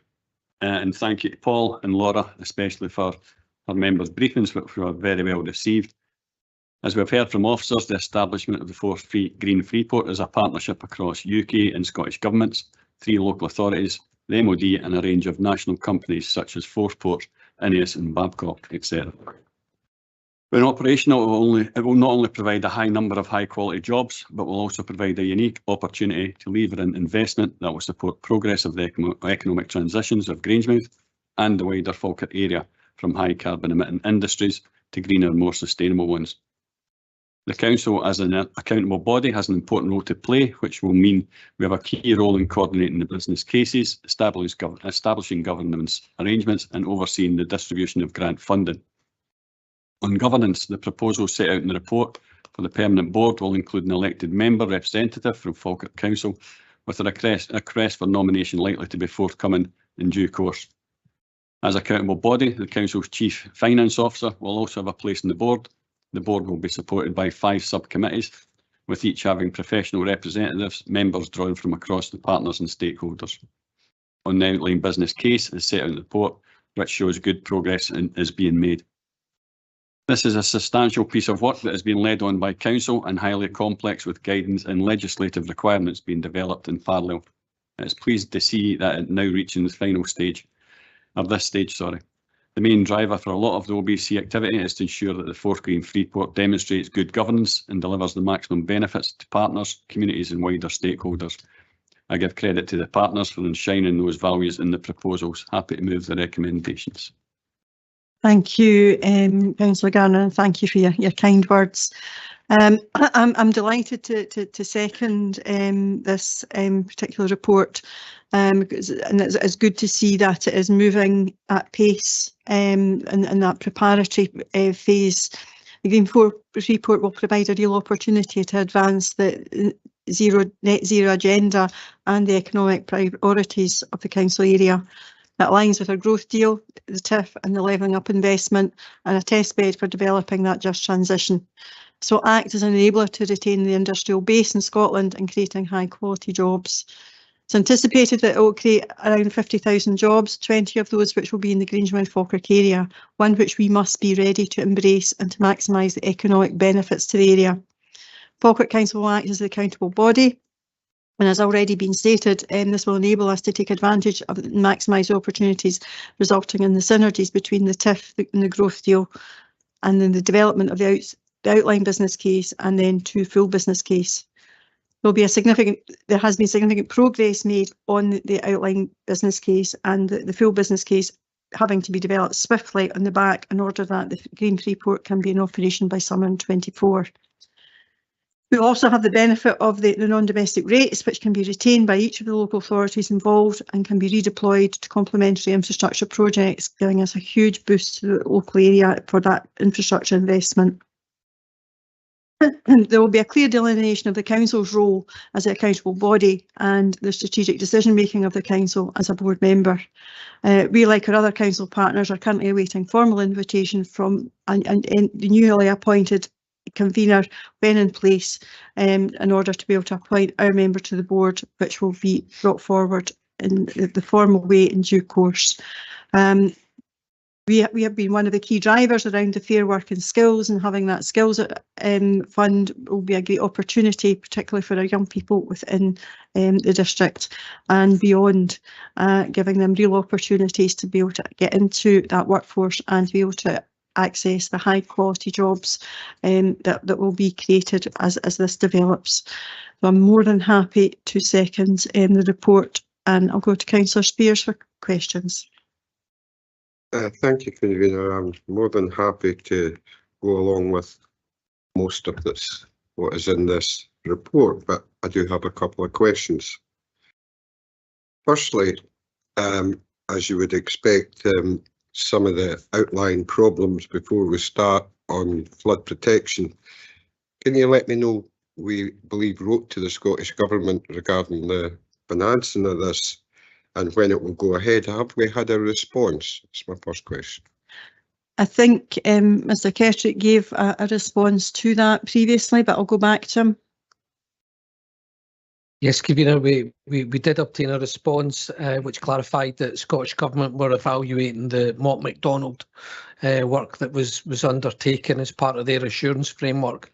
In terms of where we are in the process, we are still at the outline design stage, which is known as stage 4, which has involved completion of significant site investigations and design work. That will be the technical focus for the remainder of 23 through early 24, with a view to making a formal notification to Scottish Government in spring 2024. As we've mentioned, there is active dialogue between ourselves and Scottish Government on the funding arrangements. You stated earlier that it would be a 1 in 200 years event. It's also statistically been proven that the Forth Estuary is rising 10 millimetres per annum. So the time and tide waits for no man. Can you tell me how you come to 1 in 200 years? Councillor Spears, that's not really relevant to this report. That's in relation to the Grangemouth Flood Protection. This report. I think this is very different from that, and I would urge you to hold your fire on that. There will be an update report regarding the Grangemouth flood defences coming probably in the next executive. I don't see that that's particularly relevant to this report. Okay, my second question is 5.5, the proposed membership of the permanent board. So this board will be ongoing for the whole, well, forevermore, for the life of the Freeport. It's not a board to oversee the start. This is a board that's going to be ongoing with a independent councillor chair. It's an independent chair. It's not a councillor that's in the chair, is my understanding. But Mr. Kirtrick, you want to maybe give a wee bit of information on that? Yeah, that is correct. It's an independently appointed chair. That's good, but it will be ongoing. Because I know we've got difficulty with winding up the community trust. It's still not wound up as present, and the cost of that, the legal side must be enormous. But I think that's incorrect. I think the community trust has now been fully wound up, and I don't think there has been any difficulties in relation to that. I'll certainly get back to my source on that one. But I think that would be for you to do. But again, it's not a subject to this report. I think the board, it's an interim board at the moment. It will move to a full board, and the lifetime of that board will be decided as the board develops further, and how that goes. I would assume that there'll be a rotation of elected members, as there would be any particular body such as that on an electoral basis, but that's still to come forward as part of the governance. Nothing more to add to that, Convener. What I would say is that the board is completely independent. It's not similar to the trust, which was 100% owned by the council.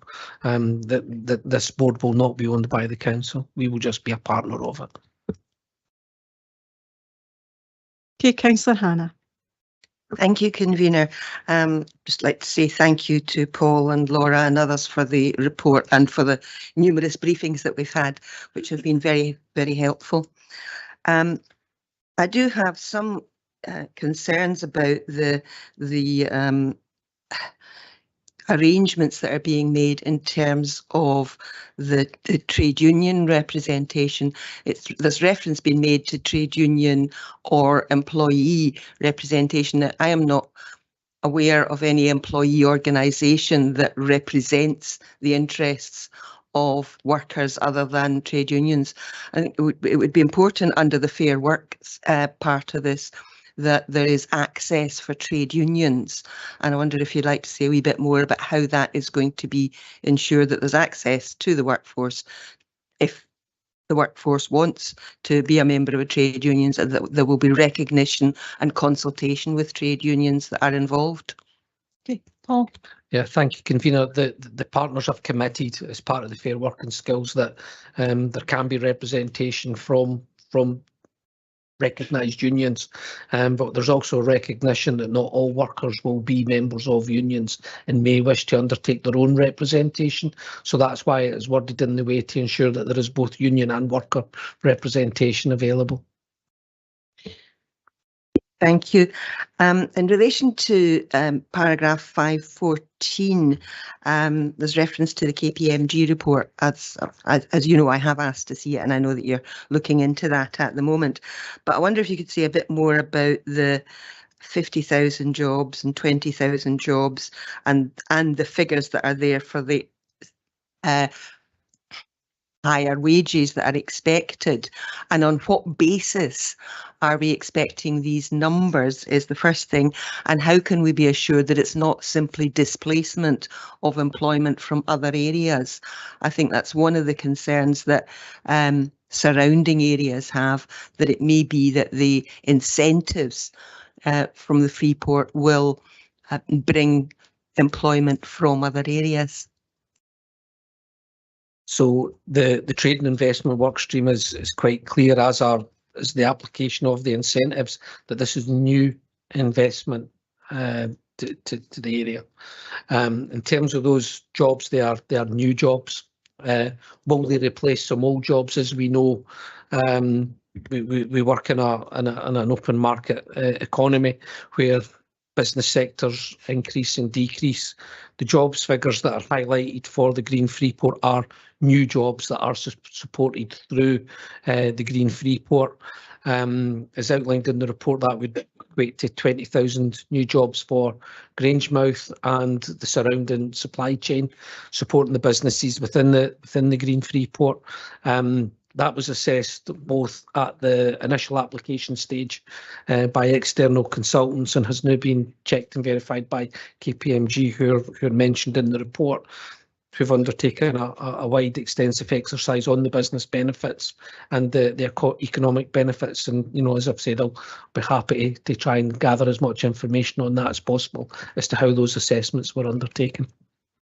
Okay, thank you. And the third issue I have is about infrastructure. If we are going to see that increased number of jobs in the area, those people will need houses to live in or transport to get there. And I wonder if you could say a wee bit more about the planning and preparation for the building of a suitable infrastructure. Thank you, Convener. As noted in the report, there is the retention of non-domestic rates at a local level. There is also work ongoing looking at the future of Falkirk's economy and our wider socio-economic demographics, including things such as housing, and how we can bring forward development that complements the activities that are going on across a whole range. As we've heard this morning, you know, my division is looking at whether it's Bank Knock, you know, the work that we're doing at Westfield.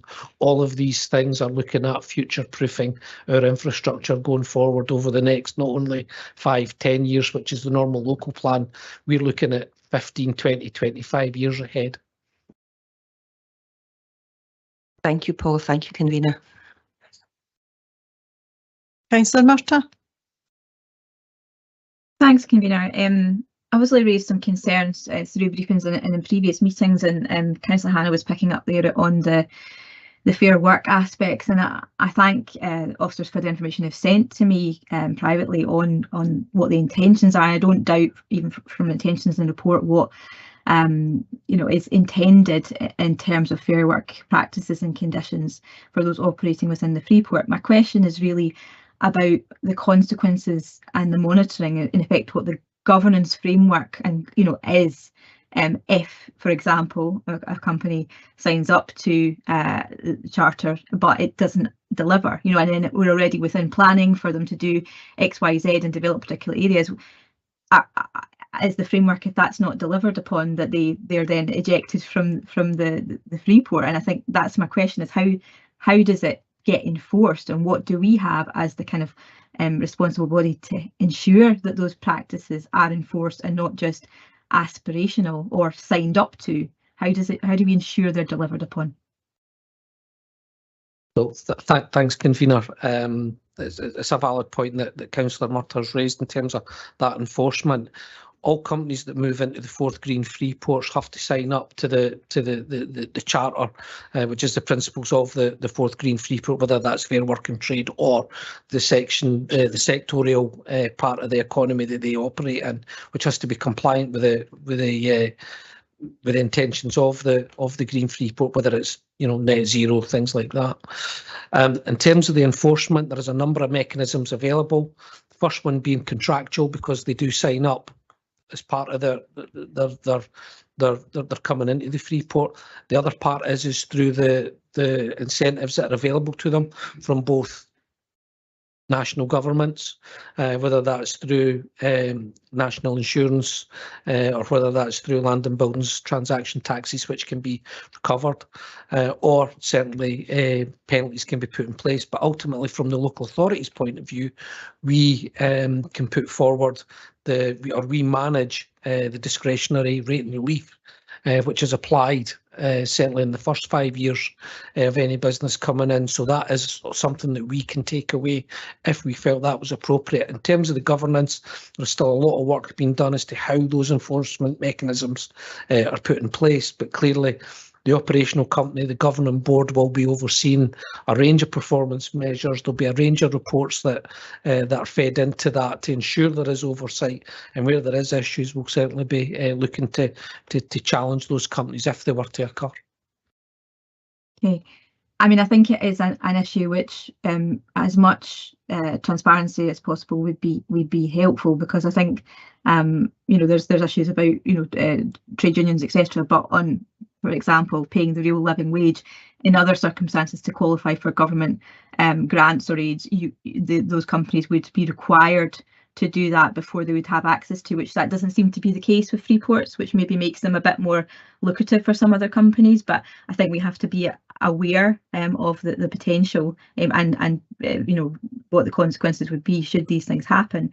The other question, I think, and it's picked up in, I think, the minutes of the interim board meeting, which Laura was kind enough to send to me earlier this morning, back in June, about the questions about where and how, for example, the seed capital monies can be spent, where there's a talk about not just being within the internal area of the Freeport, but in, for example, the travel to work area, to be able to support the infrastructure for the Freeport's objectives. And there's a bit of concern about how that's maybe not as defined as it could be. And I know that there's been identified about particular, within the report, I think it's page 323, about particular areas where those monies could be spent. But can you elaborate on, obviously we're all hoping the jobs are a fantastic boost to our economy, but in terms of where the monies can be spent to support what sort of projects, and where can that be spent? Can that be spent, for example, within Bo'ness as a travel to work area, or indeed here on the Carse to support the objectives of the Freeport as well? Thanks, convener. So there is two main funding parts. There is the initial seed funding, which is up to £25 million. That is specifically identified to the tax sites to encourage that, getting those up and running to unlock their development potential. And there's been an evaluation done through our infrastructure and communities group, which has involved all the partners, and they're set out in page 323, as you quite rightly say. They're the projects that have been identified to go forward. On the wider infrastructure investments that can be made, again, there is two parts to that. There is those which are in the wider council area, which is the travel to work area. They're primarily targeted at supporting the economy and the objectives of the Green Freeport. So it is about infrastructure, the economy, and those aspects. But also, in addition, there is, I think it's about a commitment as part of the proposals for community funding. So I think it's something like £10 million a year has been identified for community projects. So again, there's a wide range of mechanisms that we can use to basically get a higher, how would you describe it, return on the investment that is being made in the Green Freeport to the wider area. It's just not all focused on the tax sites, hence why it was really pleasing that the drive to work area became the criteria for the investment zone, where previously we were restricted to take a centre point, a 40-kilometre or 45-kilometre type boundary, which stopped short at Camelin in terms of the Falkirk Council area. So it's pleasing that the drive to work area has now been negotiated, and again that extends that area where investment can be made. I think, and thanks for answer. I think the thing is that on page 323, although they're identified, there's still a wee bit. They're still quite vague in terms of for the public to imagine, you know, what those might be. And I know that, you know, to take the example of, I know it's very often mentioned by my colleague Councillor Balfour about the lorry park situation, and we know that as a port, you know, development of you know, goods coming in and distribution, although we're talking about you know, projects which could be about the fueling aspects of transport, the fact that there's no lorry park facilities and that you know, drivers are parking out here on the cars or up in, you know, in streets that, you know, around Grangemouth or wherever, and how that kind of ability to access funding for infrastructure on that sort of project would benefit, yes, the community, because it would have a positive impact, but also benefit industry. And I don't know whether, I think that for our communities to kind of get on board, yes, there's this community fund idea, but they perhaps at this stage can't imagine how that would play out, or else maybe they are imagining and thinking about it in some of the SPR you know, possibilities.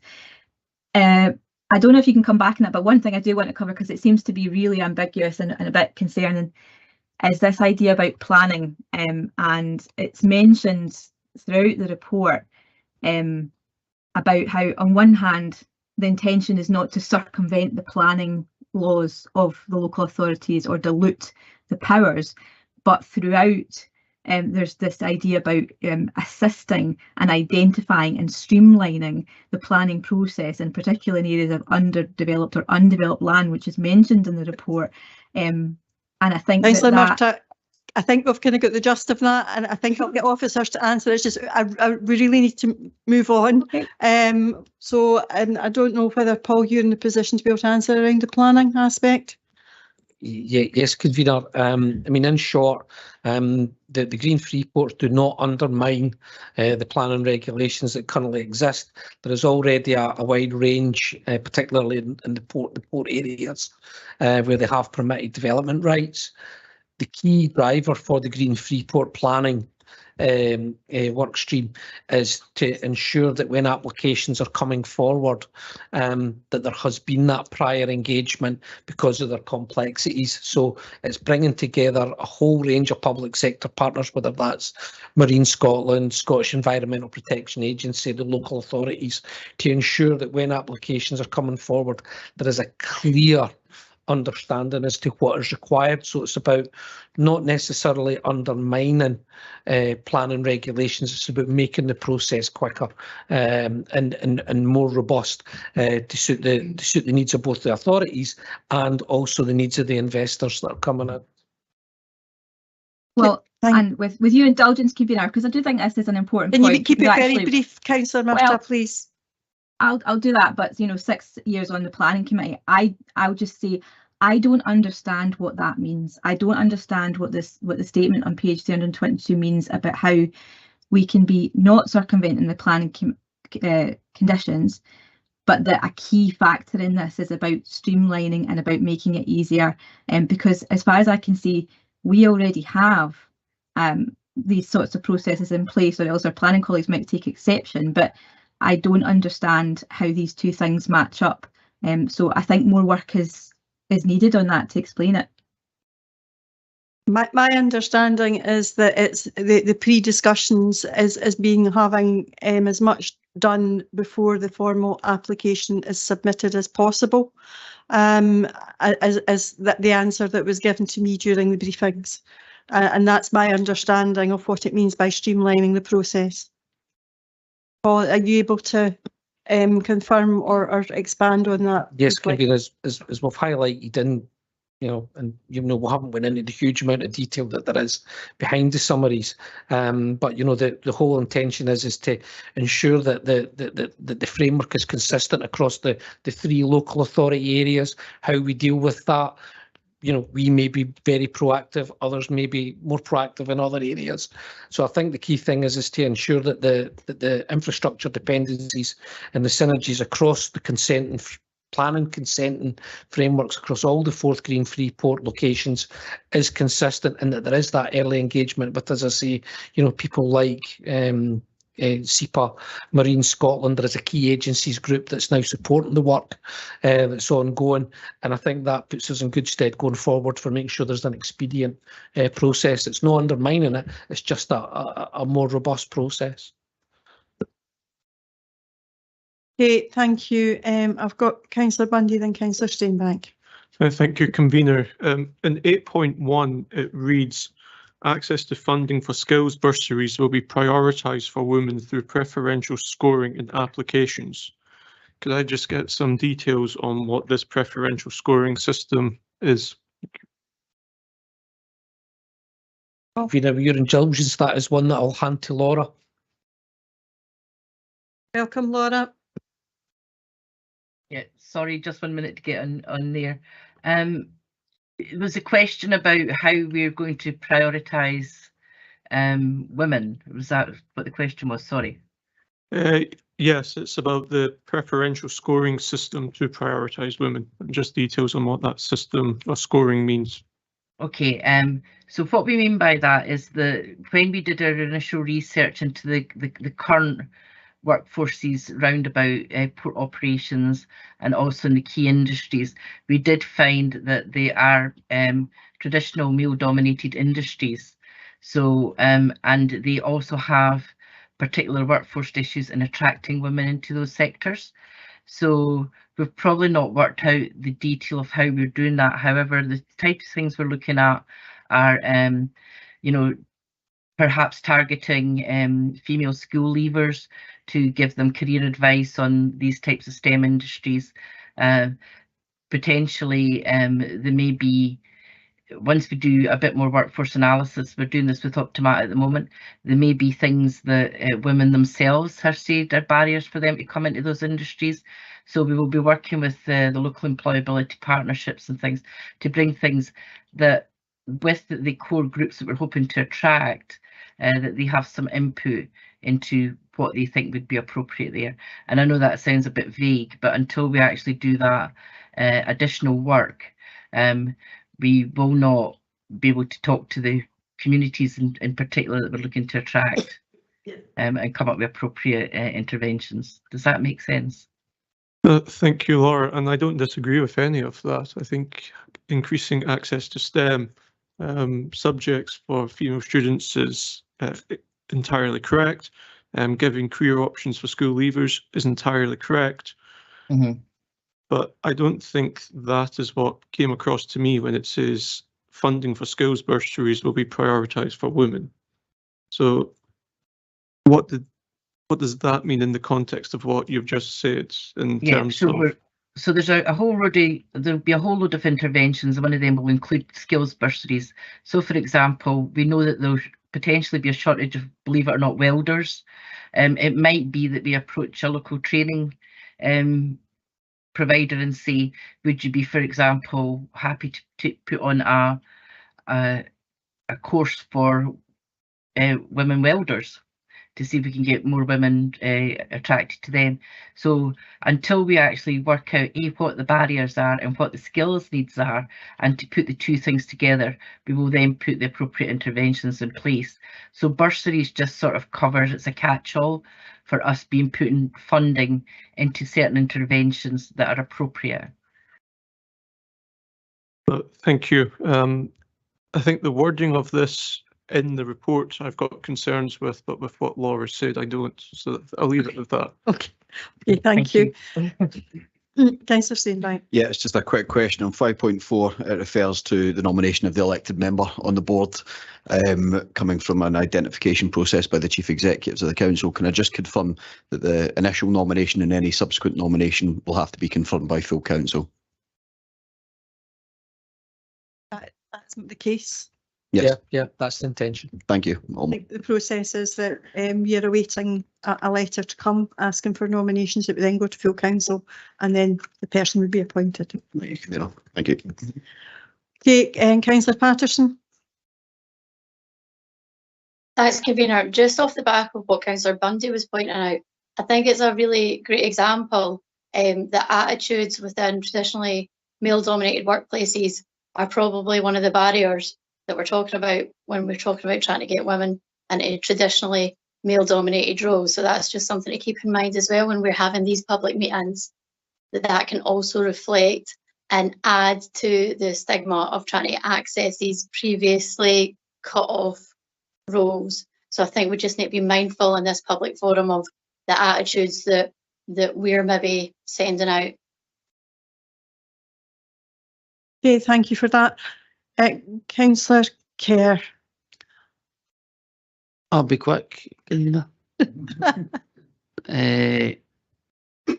Leading on for Councillor Gardner. Nobody else has said it previously. So, like Councillor Gardner, I'd like to congratulate and be nominated first. Council leaders. My question is with regards to the local labour for these 20,000 jobs. Is there a target or a condition for local labour? As if there's 20,000 jobs gone, I would like to think that the people of Falkirk and especially Grangemouth would get a chance of these jobs. Because I know from experience, going to try and get a job as a scaffolder in INEOS for local people is very difficult. Where we should be supporting them. And whether it's retraining people who are knowing that field, or as already been mentioned, the school leavers, we should be trying to support these people for local jobs. So my question is there a target or a condition that is in place or not? Yeah, there will be performance measures that highlight, you know, the workforce, who they are, where they're from. It'll also pick up diversity and equality profiling within the Green Freeports. It's worth noting that there is a proposal to put £2.1 million into a skills fund over 5 years to ensure that there is the opportunity for local people to access these new jobs that will require skills. And there's a lot of work ongoing with institutions such as Falkirk College for our area, but there is work going on with the universities and the colleges in Fife and in Edinburgh also through the partnership to make sure that there is the workforce to provide the skills that we require. Just one question on that then, Paul. When we class it as local labour, is there a radius to that? Because people, when I've had people come to me, they're saying people for Glasgow and Edinburgh as local. I think there is it's difficult to define what is local, particularly when you're looking at something as wide an area as the Freeport. I think the key thing is that travel to work zone that we've identified within the Freeport business case. We would be measuring who's within that and who's out of that. I think that's the key, probably the key performance benchmark. Okay, thank you. If there are no further questions, I'll be happy to agree the report with the addendum. Agreed. Okay, thank you. It's my intention to take the next report and then break for lunch. So it's kind of within Councillor Bundy. It was just a point of clarification about an addendum. I don't think there was an addendum. I beg your pardon. I'm sorry. Thank you. No, so that was the last one. Sorry. You're absolutely right. But thanks for reminding me of that. it was my intention to take the next report and then break for lunch. I would be content with that. Yeah, okay, we move on to item 10, which is the Helix business strategy. And we'll just give Leslie a minute or two to come forward.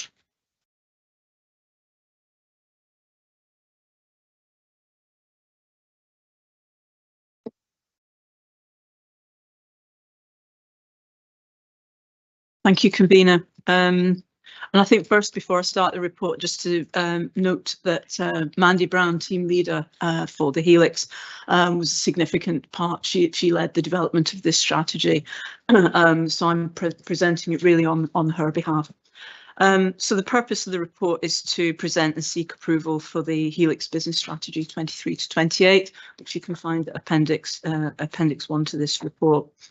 And we really believe that the strategy will contribute to the strategic priorities set out in the Council plan by supporting a thriving economy. And we'll do this by assisting in economic development, increasing visitor numbers and encouraging visitors to stay longer and spend more money in the Council area. Section 3 summarises the impact on climate change targets. I thought it was worth emphasising that, particularly given the previous but one report around the climate change targets that the Council has. And we do believe that while increasing visitor numbers has the potential to drive up emissions, as well as putting pressure on the site's infrastructure, the strategy does have a strong focus on mitigating measures by promoting sustainable growth and responsible tourism. And there's quite a bit more detail about that in the strategy. So some of the opportunities that we've identified to assist with this is putting sustainability at the forefront of all our site management decisions, from site maintenance and habitat maintenance to waste reduction and the choice of suppliers that we choose to use. And we're also very keen on promoting active travel by reimagining the heart of, Helix Around Town Trail, transforming that into the heart of Falkirk Trail. And that will be about making existing visitor attractions and the new emerging attractions, not least the two distilleries, as part of an active travel route, encouraging tourists to move around the district. Section 4 sets out a little bit of the background to the report, both around the development of the Helix over the last 10 years, and you'll be aware that we'll be celebrating the 10th anniversary of the international launch of the Kelpies next April. In 2021, 600,000 visitors spent around £85 million in the Falkirk Council area, and that is a really significant impact on the local economy in terms of jobs, sustainability of local businesses, and it also instills a sense of pride amongst our local communities in having probably Scotland's most significant visitor attraction on their doorsteps. This section also focuses on the key purpose of the business strategy, which is about driving our business forward over the next 5 years, in recognition that the council faces significant budget challenges. Part of what we're trying to do is to close the gap between income and expenditure by growing income rather than looking at cuts to our expenditure. The process, we also talk about the process of developing the strategy. I mentioned Mandy Brown's role leading this, but we involved a number of staff from teams across the council, not just within planning, growth and climate, in developing the strategy. And we also sought the views of external stakeholders, not least Scottish Canals, National Lottery Community Fund, Visit Scotland, and our local tourism experts, Visit Falkirk. And we also had, I think, a fairly successful engagement workshop with elected members back in September. Section 5 talks about, it goes into a little bit more detail about the strategy itself. As I say, it runs from 23 to currently from 20. It will run from 2023 through to 2028. We set out a high-level village vision. That the park is a sustainably managed 5-star visitor attraction, offering opportunities for people to engage with the landscape, interact with nature, and enjoy an inspirational visitor experience. We also summarised some of our achievements to date. We're around us being an award-winning site, winner of the Great Day Out in Visit Scotland's National Thistle Awards earlier this year. Our reputation of having excellent customer service. We're a 5-star visitor attraction assessed by Visit Scotland, and we've welcomed an average of around about 750,000 visitors per year over the last 10 years. Sorry, over the last 5 years. And I think what's really interesting about our performance around visitor numbers is we're getting an increasing percentage of visitors who are coming to the park who are actually coming into our visitor centre, and that's heading up to almost 50%, which means the visitor centre is running almost at capacity. But that helps us be financially stable.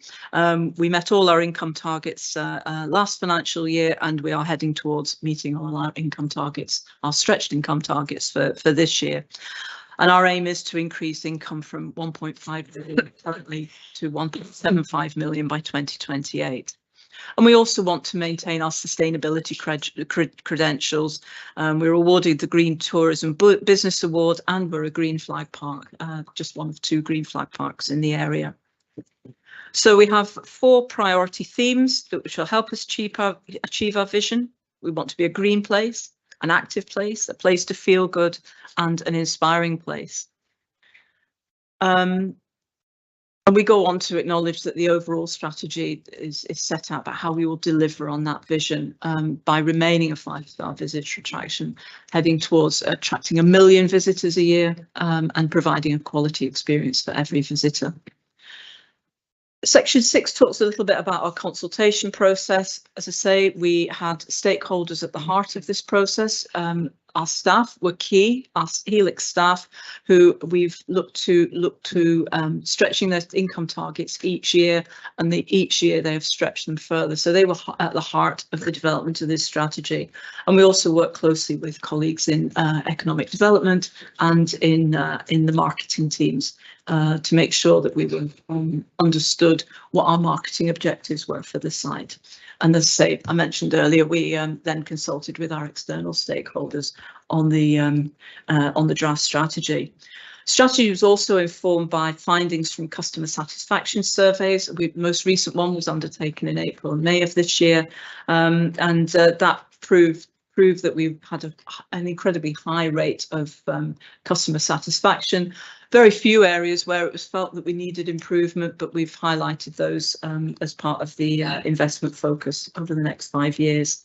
And we'll also continue to do regular research over the 5 years of the strategy to ensure that the business strategy develops in accordance with external customer trends, as well as feedback from customers.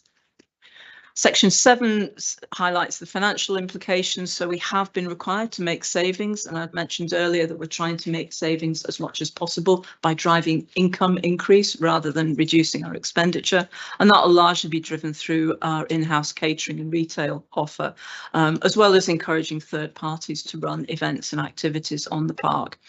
And we'll have an investment programme which will focus on site improvements that allow us to continue to grow that income. We'll also be looking to secure external income, external funding as far as possible, particularly around delivery of events. And we're looking at collaborating with partner organisations such as Visit Scotland, Event Scotland and Scottish Canals to secure that investment. There are no resource or legal implications. There is a risk, though, and I think it's worth flagging the risk at this point that the actions identified across these priority themes can't be delivered if the market conditions change. And I think we're only too aware that we're in a very buoyant tourism situation at the moment.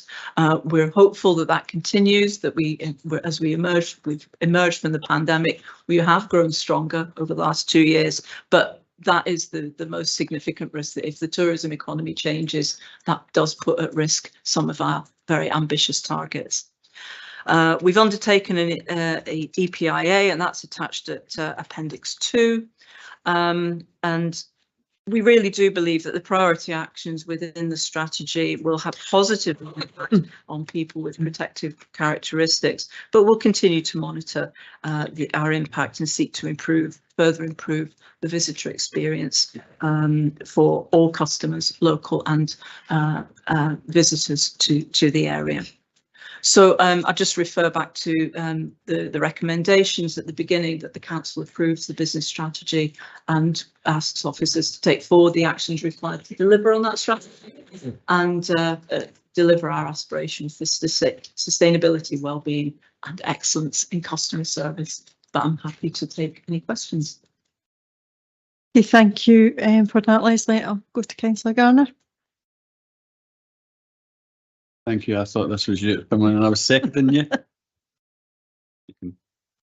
Okay, I can just agree with everything that was said. I think we saw this sitting between two stools as economic development and tourism, and I don't think we've quite communicated to what was going to lead on that. Absolutely. I thank Leslie and Mandy for the work that they've done with the Helix, and in a way, when you do have an award-winning site and excellent customer service, you think, where do we go next? And I think it's really important to actually look at, how can you improve that experience? How can you go that next step? How can you make the site actually deliver more for the local area? Clearly, climate is a significant aspect of the Helix, in particular a lot of the work they do there. Having the responsible tourism and incorporating active travel acts not just to the climate, but actually pushes people out from the Helix into other areas and develop our wider tourism strategy across the district, highlighting our town centre. The focus is very much on increasing the visitor numbers and bringing in money from outside the local area, rather than looking to make more money from within. And I think that is the right way to go for us. And in doing that, recognising we need to keep the offering that we have down at the Helix fresh, renewed, so that we have to maintain the visitor numbers by repeat visits, but also look to grow on that by offering a wider range of activities. And we've seen some opportunities to bring in private and third sector into the site to look at being able to do that. I think we do have an excellent culture within the staff down there, and they are supported by an amazing team of volunteers, and I think that they should not be forgotten in this and actually delivering that overall package on the site. I think that there's been a lot of work done to develop the strategy and make it sustainable for the future.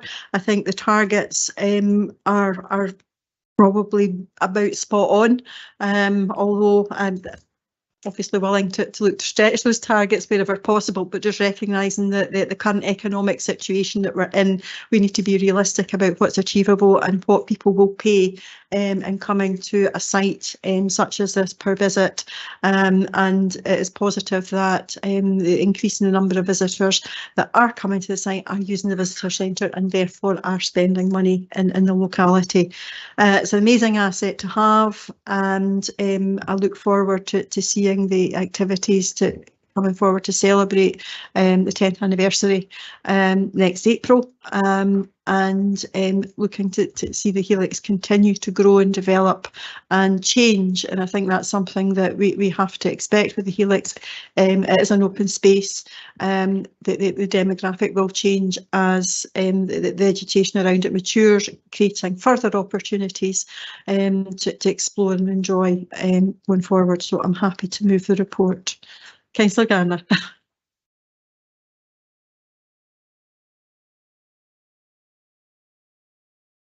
Got it now.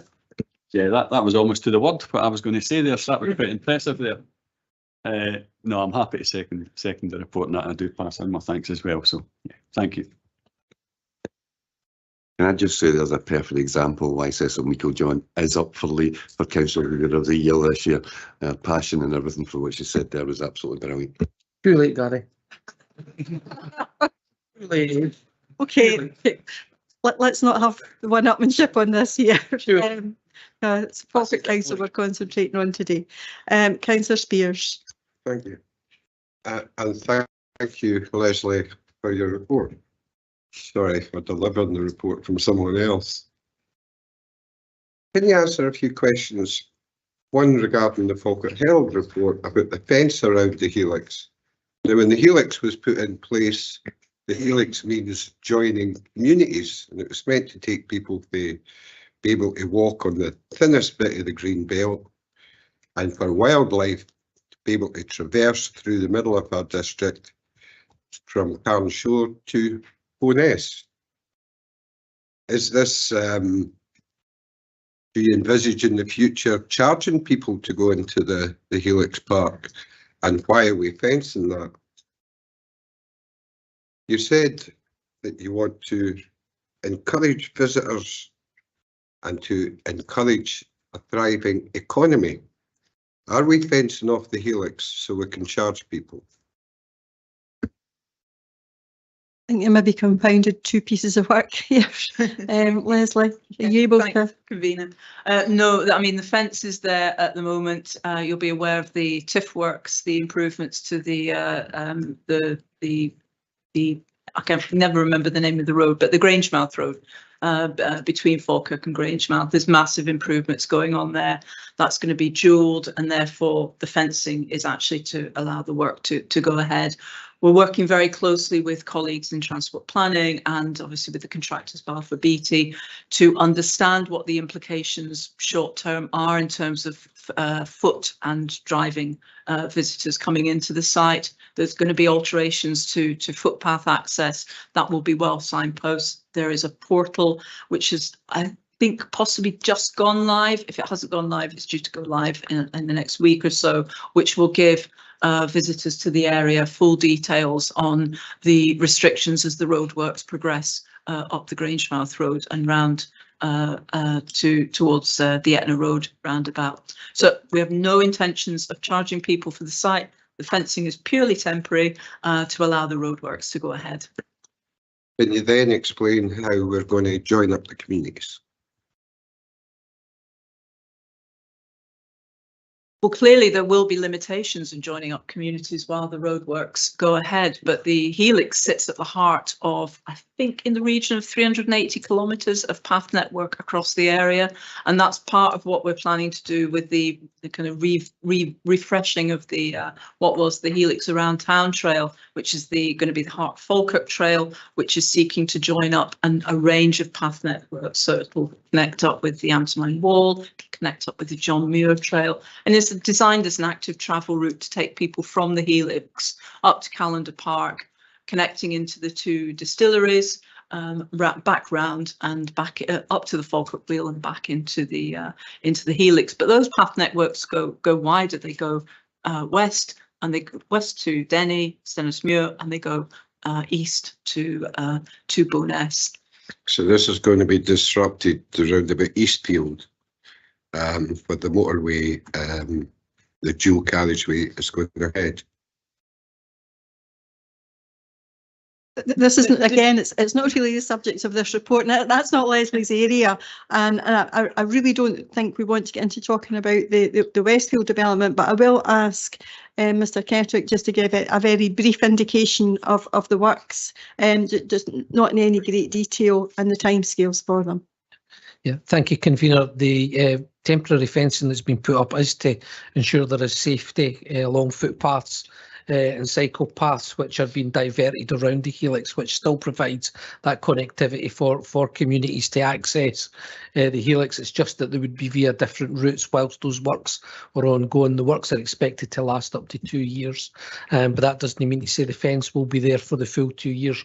It will be taken down. It will go up at certain key stages when works have been undertaken at different stages of the road. There has been a lot of signage on site over the past weeks advising of the diversion that was in place. There is, as Leslie said, a dedicated website, and there's also been press statements made to advise members of the public of the works that are ongoing, and ultimately that will improve in the longer term the access into the Helix for our communities. Okay, thank you for that. I'm not going to take any more questions in relation to the Westfield development. So if you have any further questions related to the report, that's absolutely fine. Councillor Spears, if not, I will move on. So if we fence it off for 2 years, how will that encourage visitors? There will still be open access to the Helix. It does not, the fencing does not prevent access into the Helix. Okay, I'm going to move on. Councillor Bundy. Thank you, convener. In the report, I've struggled to find a number about the expenditure of the Helix Park. I see that the savings to be made from subsidies, but I've not seen a number about total expenditure. So I was just wondering if you had that figure just now. Yes, off the top of my head, our expenditure is 2.1 million. Our income is around 1.5 million. So our net cost to running the site is in the region of £600,000 a year. Thank you for that. So you said in your presentation that we're not looking at reducing costs other than the ones in the report. So the target of 1.75 million would still lead to a loss. Is that correct? Yeah, I mean, none of our facilities make a surplus, and the Helix doesn't make a surplus. However, we do our best to offset as much expenditure as possible, but managing a site of that scale of and complexity in terms of maintaining it as a 5-star visitor attraction does come at a cost. So our aim is to keep that cost as low as possible through the generation of income. But yes, we do not make a surplus on that site. It looks like there's a lot of room to increase revenue, because just now a quick analysis of the figures show that it's under £2 per visitor that is generated. So over the course of 5 years, I don't think it's unrealistic to say that you could increase that to £4 per visitor. I think we'll certainly look into that. As I mentioned earlier, that the visitor centre is now almost at capacity. I mean, we're seeing, we used to see that kind of January through to March was relatively quiet in the lead up to the Easter period. We're seeing bus tours coming in all year round. So we are operating at capacity. I think so. We're looking at ways that we can increase capacity by having external space that people can still buy teas, coffees and food. We're exploring as many opportunities as we possibly can to make sure that we can increase that per head visitor spend. So when I say that around about 50% of our visitors come into the visitor centre, they are also, the majority of them are spending money, and we do need to try and increase that per head spend per visitor. I just find it difficult that we have one of Scotland's biggest tourist attractions and it's making a loss. I think there is a way, the footfall is there, and hopefully it will continue to increase. So I find it difficult that we've got a business strategy which doesn't talk about profit or surplus in front of us. I think even getting a cost neutral position would be beneficial rather than continuing making a loss, particularly in the context of the council's own financial position. I think the challenge for a site of that scale is there are still limited opportunities, limited spaces for people to spend money. We've got the Plaza Cafe, we have the visitor centre, which has a retail and catering offer. And we also have external caterers on site who provide us with a consistent level, a very good level of income to us. We can, and we're looking at trying to provide more in the way of external service providers who will provide us with an income, a percentage income on their income, with very little or no risk to us. But the capacity of the site to allow people to spend money is restricted. We're certainly looking at trying to grow that income, but to get to a cost neutral position, I think would be a significant challenge. Managing a park and a green space of that scale. If we were just running a visitor centre, I think it would be very, very different, and we would be operating at a surplus. But the management of that scale of green space that requires the level of maintenance that it does in order for it to look the way it does come at a cost. Thank you.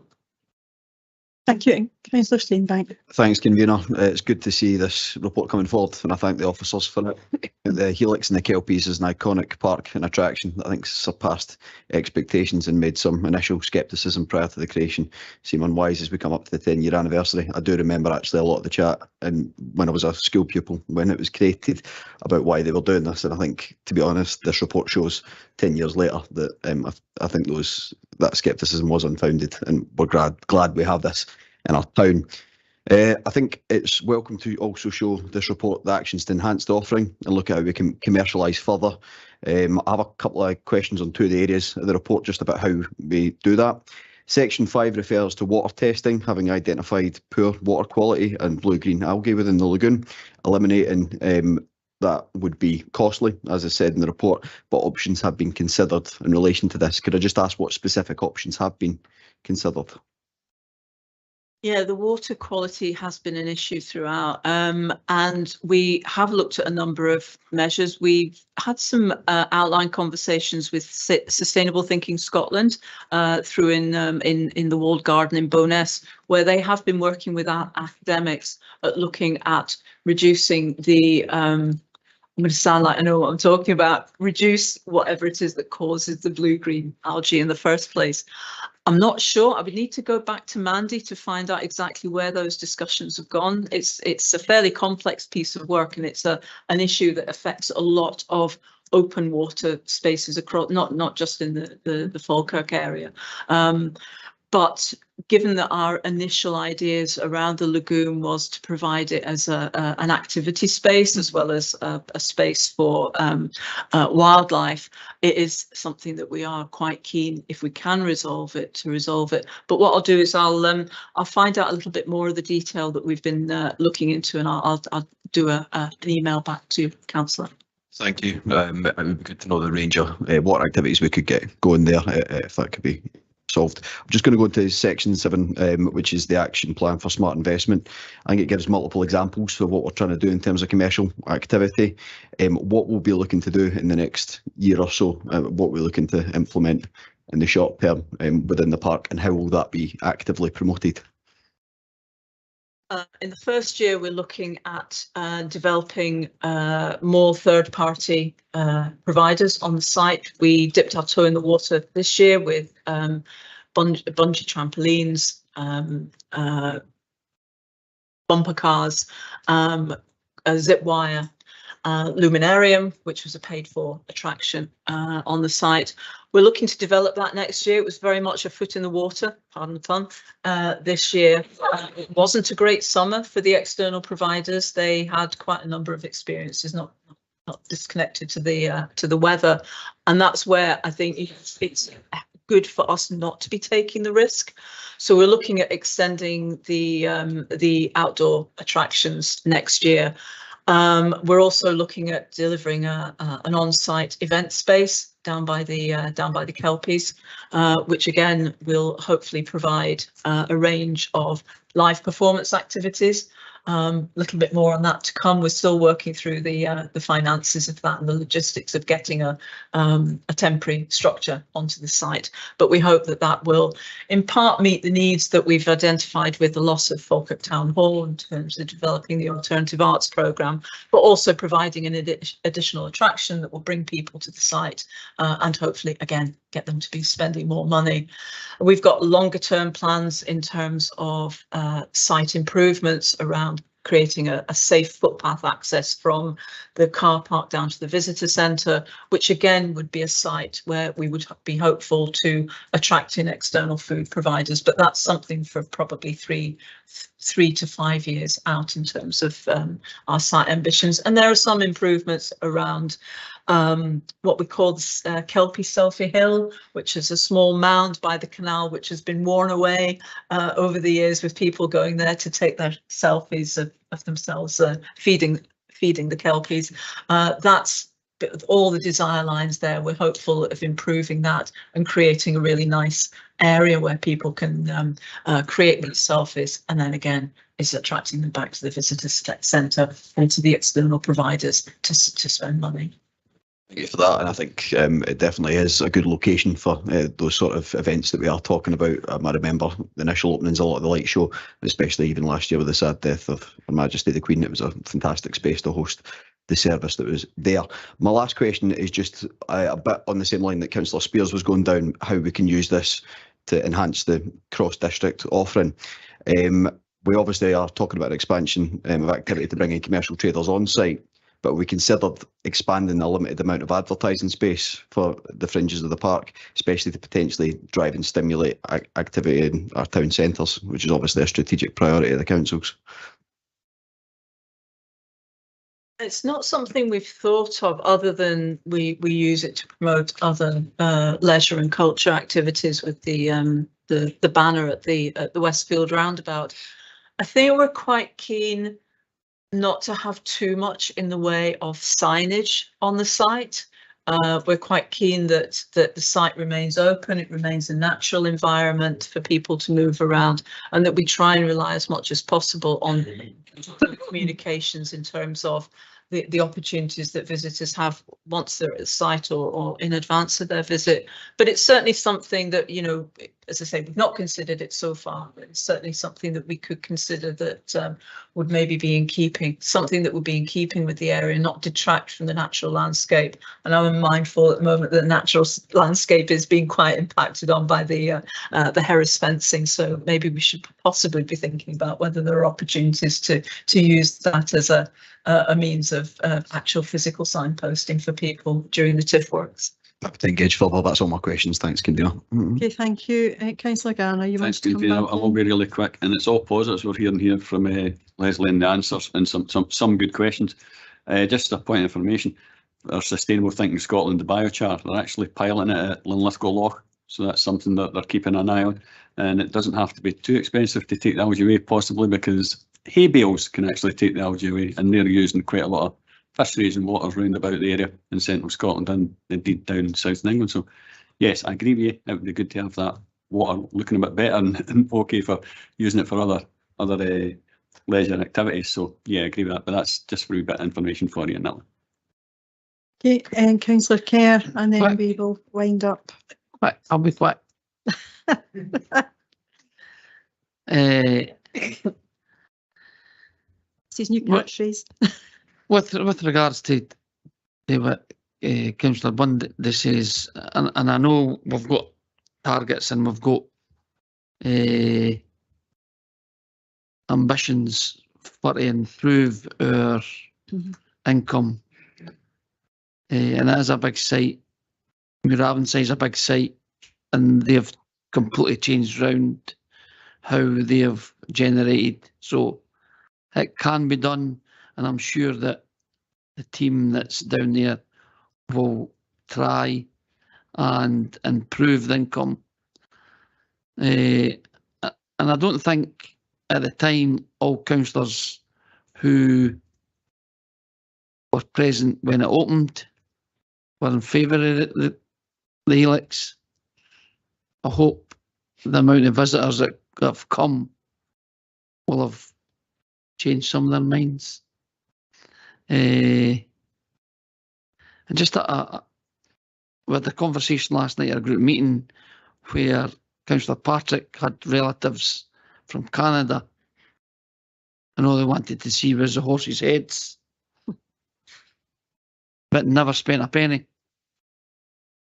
So there is opportunities there.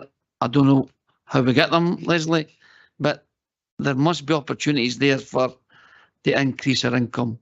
And I look forward, because it's not just about the helix, it's about the bigger picture and the tourism strategy, where the helix can be involved in the full big picture. I just think that getting a business strategy and we're planning not to become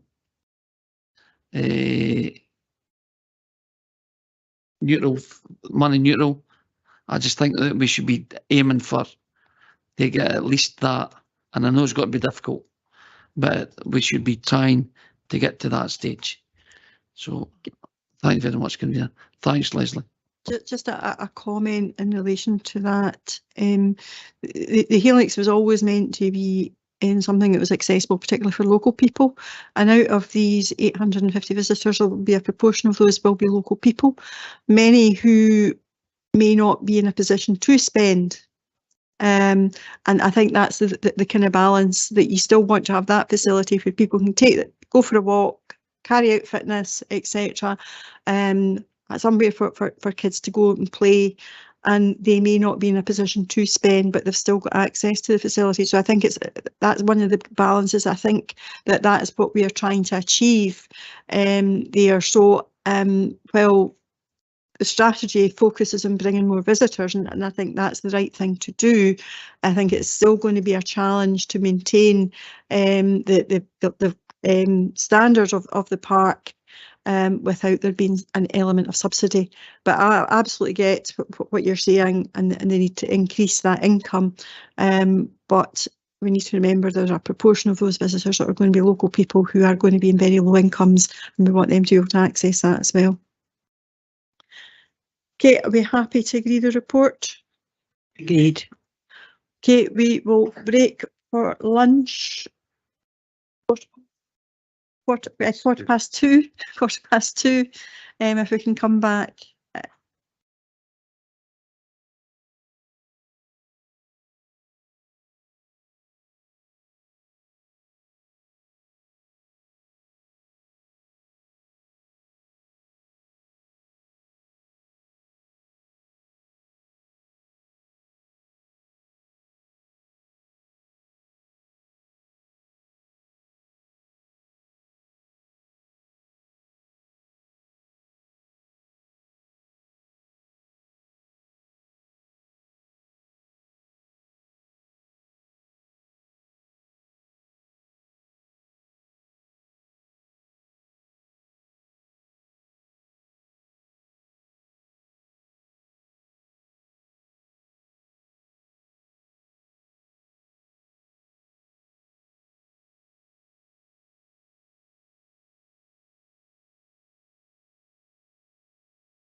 Okay, good afternoon, colleagues. If we can come back. I hope people are suitably refreshed. We are now at item 11 and it is the deposit return scheme update, and we'll go to Douglas Garner. Douglas. Thanks, Chair, and good afternoon, everyone. This paper provides members with an update on the deposit return scheme since the report presented at May's Executive. The paper also recommends the continuation of glass collections via the curbside. Members will recall from May's Executive that there was agreement to remove the curbside black box service, specifically the collection of glass, textiles and small waste electrical equipment from April 2024. This was reflective of glass being within the scope of DRS alongside drinks cans and clear plastic bottles.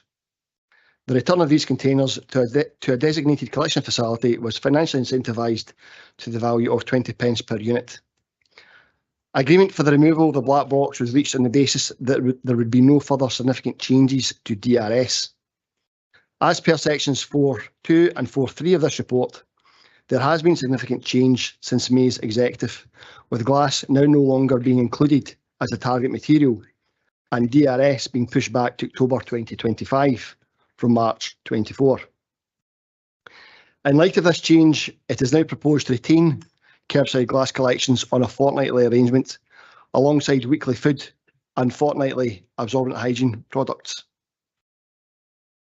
As detailed under 5.5, 5.6 and 5.7 of the report, it is proposed to extend the existing curb collection service up to the 30th of September 2024. Extension of the existing arrangement, and as advised by colleagues at procurement, would provide the required lead-in time and encourage competition for future contract provision. The new contract, which would commence from the 1st of October 24, would be for a 7-year period with 3 one-year extension options. Sections 5.11 through to 5.13 of the report reflect that the quantity of wee collected from the curbside is low, as is the quality of textiles. The new contract would therefore exclude both curbside wee and textile collections, though wee can still be taken to our household waste recycling centres, as well as retailer take-back schemes, whilst textiles can be taken to one of our many local recycling points located across the authority or through local charities. While subject to tender returns, it is anticipated that removing wee and textiles from curbside collections will reduce the cost to the council. Changes to curbside collections and recycle outlets for wee and textiles will be strongly communicated to our householders via a range of traditional and electronic media. In conclusion, the recommendations detailed within this report mitigate the change in scope of DRS and will help safeguard the council's recycling performance through the continued provision of glass recycling to all householders across the authority. And that's a summary of the report, Chair. Thank you, Douglas. I'll go to Councillor Deacon. Thank you very much. Excellent. So as the meeting's been long, I'm going to keep this one quite brief. So first, I'd like to thank Douglas and Barry and the team there for keeping on top of these ever-changing topic. We all got different opinions on DRS scheme. Should glass be involved or not has always been a contention between myself and some colleagues sitting opposite me. We have seen the sad news that we cannot expect to see any form of DRS until 2025. Now, we can sit all day and point fingers on where the fault lies for the delay. However, myself, I believe looking at the local scope and not the national scope is where we need to be. While the discussion at national levels is ongoing, we need to look at the amazing work being done to mitigate the changing situation from the national levels. This report details the Council's plan to mitigate the impacts on the ongoing delays, and this will help with the 2022 to 2027 Council Plan on a thriving economy and green transition. At this time, we are wasting resources and money on a small amount of low quality tonnage. This has been mentioned in the open remarks and is in the report. The changes outlined will allow a more competitive tenure process with less trips for the waste. Instead of coming to our sites, we can send them directly to the processing plants. This will not only be benefit ourselves, but also benefit our emissions, helping our targets. So this really simply, I officially move the report and recommendations outlined in sections 2.1. Thank you. Brian, and in the absence of Councillor Gardner being in the room, I'll formally second and reserve the right to come back. I'll then open it up for questions. Councillor Spears. Thank you, Convener. Certainly been a trying time for people. Can you tell me, has there been any costs incurred by businesses, and are we liable to help them? I know some supermarkets, which are not always easy for people to get to, especially with the talk on 20-mile zones. Will collection points be located within these zones? Are businesses being recompensed for costs that have been incurred? I know at our local food bank we collect tin cans and bottles so we can make money to feed people. And I always feel a bit ashamed because when I was in China, I saw people going around collecting plastic bottles, and you always think, I'm glad my country's not that poor, but we are that poor and we are doing it. But to put it back and upset the whole apple cart. So my question is, are we recompensing businesses for the costs incurred for this scheme that begin to look like a non-starter? And will disabled and elderly people still get curbside collections?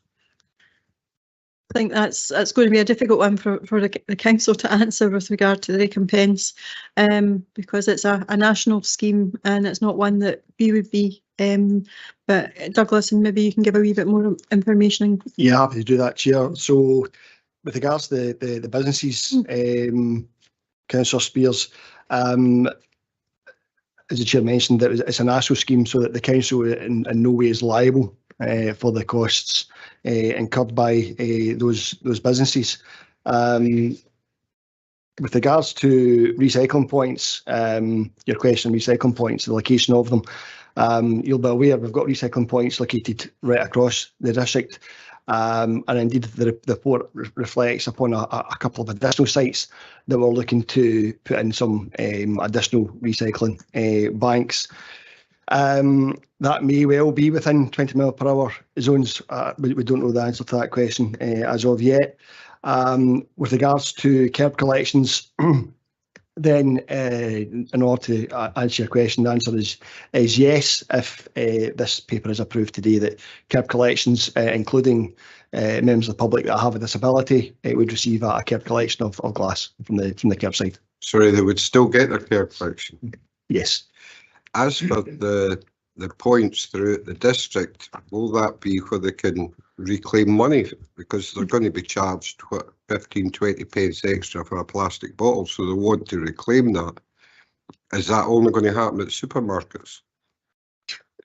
The positive turn scheme would only be facilitated at designated collection facilities, and I don't anticipate that would be at local recycling points.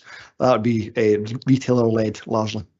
So our 20-mile zones will be, in some instances, out with that, and people can't reclaim the deposit they put on the bottle.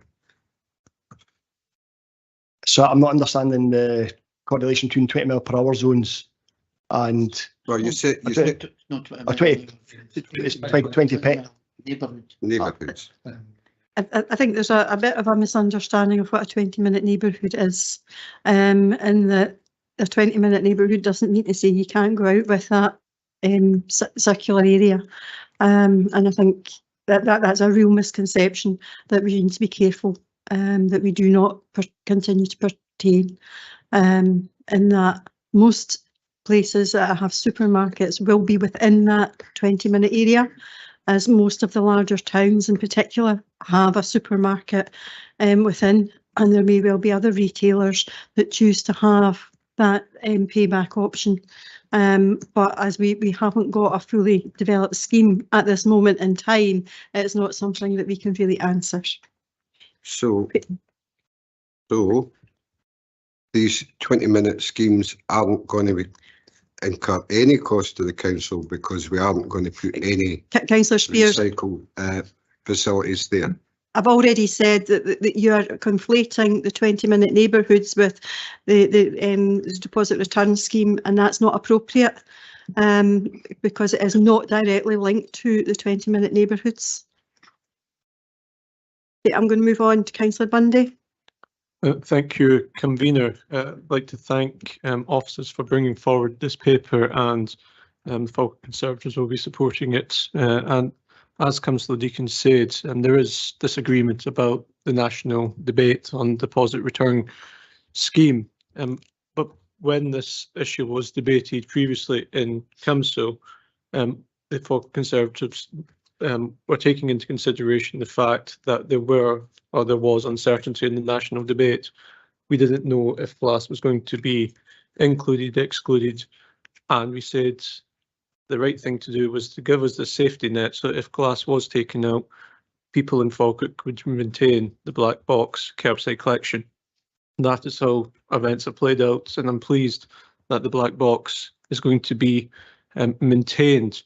And I think it shows what can be done when we push national differences aside in terms of politics and keep the focus on the local area. That focus in this context was keeping recycling rates up and making it as convenient as possible for people to recycle their glass. And I think this is what this paper does. So thanks for officers, and happy to support. Thank you. Councillor Steadman. Got a contribution and a few questions just for the officers. I think thanks first must go to the council officers here for responding clearly and effectively in the report to the circumstances created by, I think, the national saga, the deposit return scheme, which I think sadly at times has had little to do with the specific debate that would impact people and would impact businesses. It is a necessary reaction to, I think, the farce of a situation that the UK and Scottish Government ministers involved have made of the deposit return scheme. I admit that it might be difficult for a few colleagues to openly say that, but I don't think anybody honestly thinks otherwise. With local businesses and us as a council, from my recollection and other colleagues' recollections of the May Executive, pretty cooperatively working in this area and planning ahead and making decisions reliant on the information we were receiving at the time that this was going ahead. I think this is a necessary action because of the substantial change in circumstances that has occurred. I'm just going to ask a few questions. I think it's probably going to be a disappointment for a few people that there won't be any consultation exercise on recycling point provision. Do we currently have any additional glass or recycling bins in storage that could be distributed? Thank you. I'll divert to my colleague Barry. Thanks, Councillor Steinbank. Yeah, we identified that we could be doing refurbing all the glass recycling points, so we're underway just now. And I think we're about maybe 20% of the way changing them over. We've got a company coming in who refurbs all our banks, so we're reusing the current stock, and they're being painted and made more secure. And we foresee possibly by January, February, we'll have the whole of the estate fully completed. We will have some in reserve. And we'll do a bit of review at that point to look at usage throughout the estate and see if we can then repurpose some and create some new sites. Thank you. That's good to hear. I'm just going to go back to a point on the black box. What traditional media forms, I think, that Douglas referred to, will be using to raise the public understanding about this change in the black box to make sure that people are putting exclusively glass in it? We'll be looking at a whole range of media, Councillor, including mailing, newspaper adverts, radio, as well as the kind of the more modern social media, Twitter, Facebook, etc. So we'll be looking to get as widespread an audience as we possibly can by using the full range of media available to us. Just in terms of mailing, would that include leaflet drops? It could be, yes. Right, thanks. Consider. In terms of what the estimated contractual saving actually is, in terms of the figure that we'll be making by making the black box exclusively glass rather than if we kept it for its current use, do we have a figure that we are an estimation? We don't as yet. Obviously, it will be open to open tender. So I won't have an answer for that until obviously the tender exercise has concluded. But given that there'll be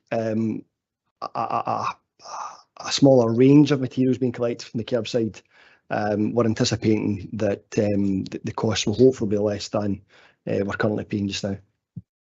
Thanks, and hopefully again people will be able to find a place to recycle the goods that otherwise would have been in the black box at the moment or prior. However, is there a risk identified that potentially some of this refuse could end up in the green bin, small electrical items, and how have we factored that into the recommendations in the report? Yeah, that is a possibility that there could well be small waste electricals within the residual waste stream. Likewise, you may also get some additional textiles placed within the residual waste stream. But I say, given the small quantity of waste electricals and the poor quality of textiles that they get, I don't anticipate it's going to have a significant impact on A, cost, and B, an impact on the council's recycling performance. Waste electricals that we collect from the curbside attribute to something in the region of 0.25% of the council's total waste horizon, so it's relatively insignificant. And just my final question, I appreciate that this is something that has went over and does fluctuate, but what would be the income that we'd be losing with the recycling that we currently sell if a deposit return scheme was to return? And I think 2025 is what the portfolio holder indicated. So you may recall, Councillor, at previous executive meetings when we've obviously taken previous reports up on the deposit return scheme, I highlighted that back in 2021 there was an external advisor commissioned to carry out some work on the potential loss of income that Falkirk Council would be subject to. Back in 2021 it was estimated that it would be circa £250,000 per annum. Given the level of rebate that we currently achieve from the sale of our recyclable materials, now that includes plastic bottles as well as aluminium drinks cans, not exclusively glass, it would be closer to £600,000. Although there is a caveat with that, in that recycling prices can fluctuate and often do fluctuate with the price of oil. Appreciate that. Thanks very much. Again, as I said at the start, a necessary step to react to a national farce. Thanks, Convener. Thank you, Councillor Murtagh. And can I ask you to keep things fairly succinct so that we can finish today's meeting? I feel like that's a prejudgment on my contribution, but I won't begin then by congratulating you on your council nomination for Leader of the Year, and only regret that I couldn't do it as part of your group.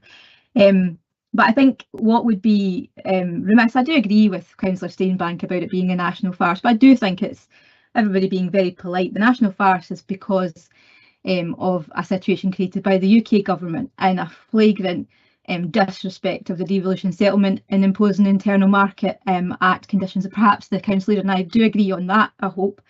And I think that while we have to react, and we'll have to continue to react while this situation is sorted out, it's to none of the benefit of any of our constituents and our businesses that this has happened. And I think that we continue, or we often write to national governments to ask them to change their policies or to give clarity on their policies so that we in local government can have surety about what we are doing. So I don't make any apology for stating that I think that this political farce is firmly in the hands of the UK government, and if they would respect the devolution settlement and stop clawing back powers, perhaps that would be to all of our benefits.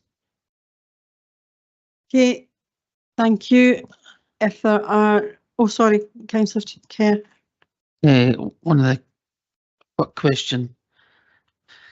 If the DRS comes in, and probably known for Councillor Steenbank,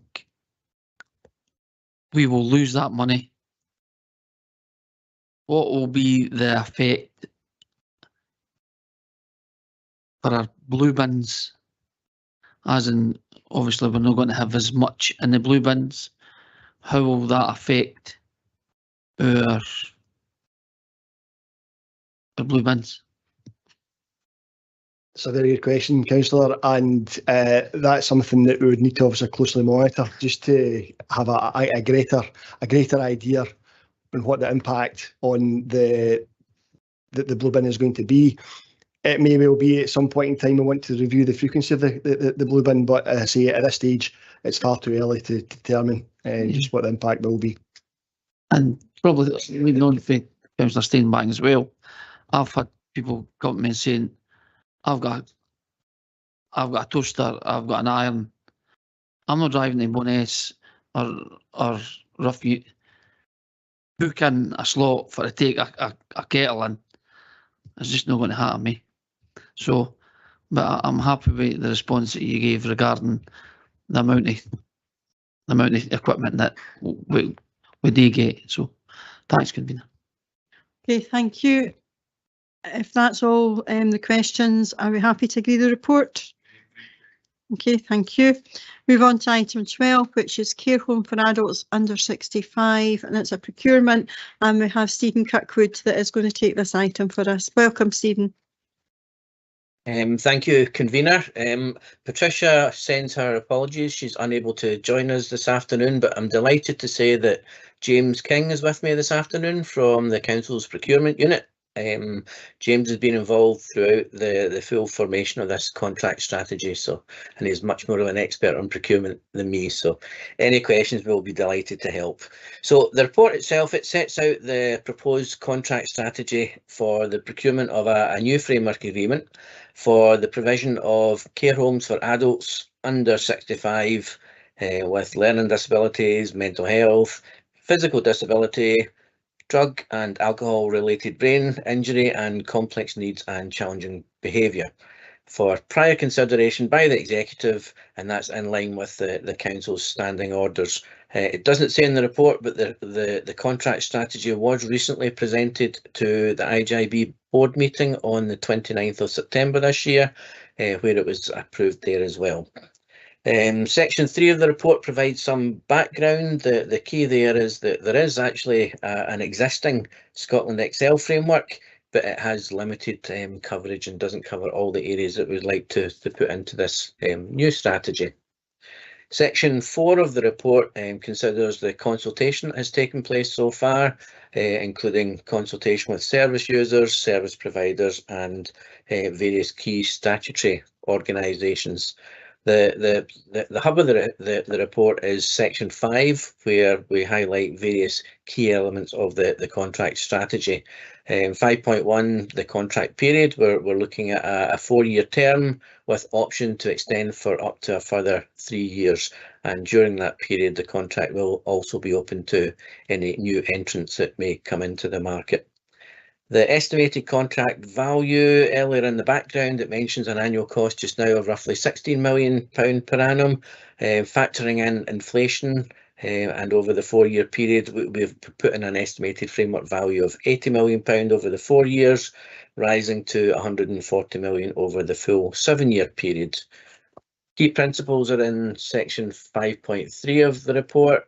The 4 lots that we plan to group under is identified in 5.6 of the report, and then section 5.8 onwards considers how we'll evaluate the tender bids as they come back to us, considers minimum compliance requirements, quality, minimum standards and price for both in-area and out-of-area care providers. And the last area I would highlight would be in section 5.13, the contract timetable. So we're aiming to publish the contract notice at the very start of January. The invitation to tender submission deadline will be the start of February, with evaluation during February, all culminating in the new contract starting on the 1st of April. So I would just bring the committee back to the recommendations, and the executive is asked to approve the contract strategy for the procurement of a framework agreement for the provision of care homes for adults under the age of 65. Thank you, convener. Thank you, Stephen, and thank you for standing in, and welcome to James as well. This is a fairly standard report that would normally come through the IGIB, but still has to be agreed by council. I think it's important that we look to take as much of the pressures off the Health and Social Care Partnership as we can, as over the last few years, they've been under significant pressures. Residential care is always pressured, and we've seen, particularly over the pandemic, a number of care providers kind of disappear. So I think it gives us an opportunity to look at refreshing the approach and giving an opportunity to improve the quality and consistency of the availability of residential care and take some of the risks away, particularly for the individuals and their families, while improving choice as well. So I don't really want to go into huge detail, but just to highlight that this is another opportunity to increase our commitment to community wealth and health building. It fits very much in with creating an employability sector within health and social care, and that has to be something that is very positive for our citizens in all aspects, including the general economy. So I'm happy to approve the report. Councillor Rice. Can I formally second and reserve the right to come back in, please? Thank you. I'll open it up for questions. Councillor Spears. Thank you. You're talking about people with mental health. I know a particular case where they can't get anybody in for even for respite care.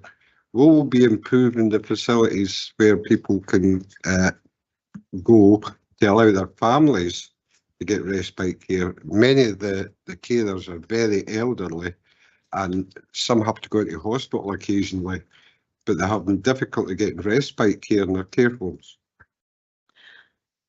I'm not entirely sure how much of that Stephen would be able to answer, as it's absolutely related to probably another part of the process, but because this is particularly procurement. But I don't know if there's anything you're able to add to that, Stephen.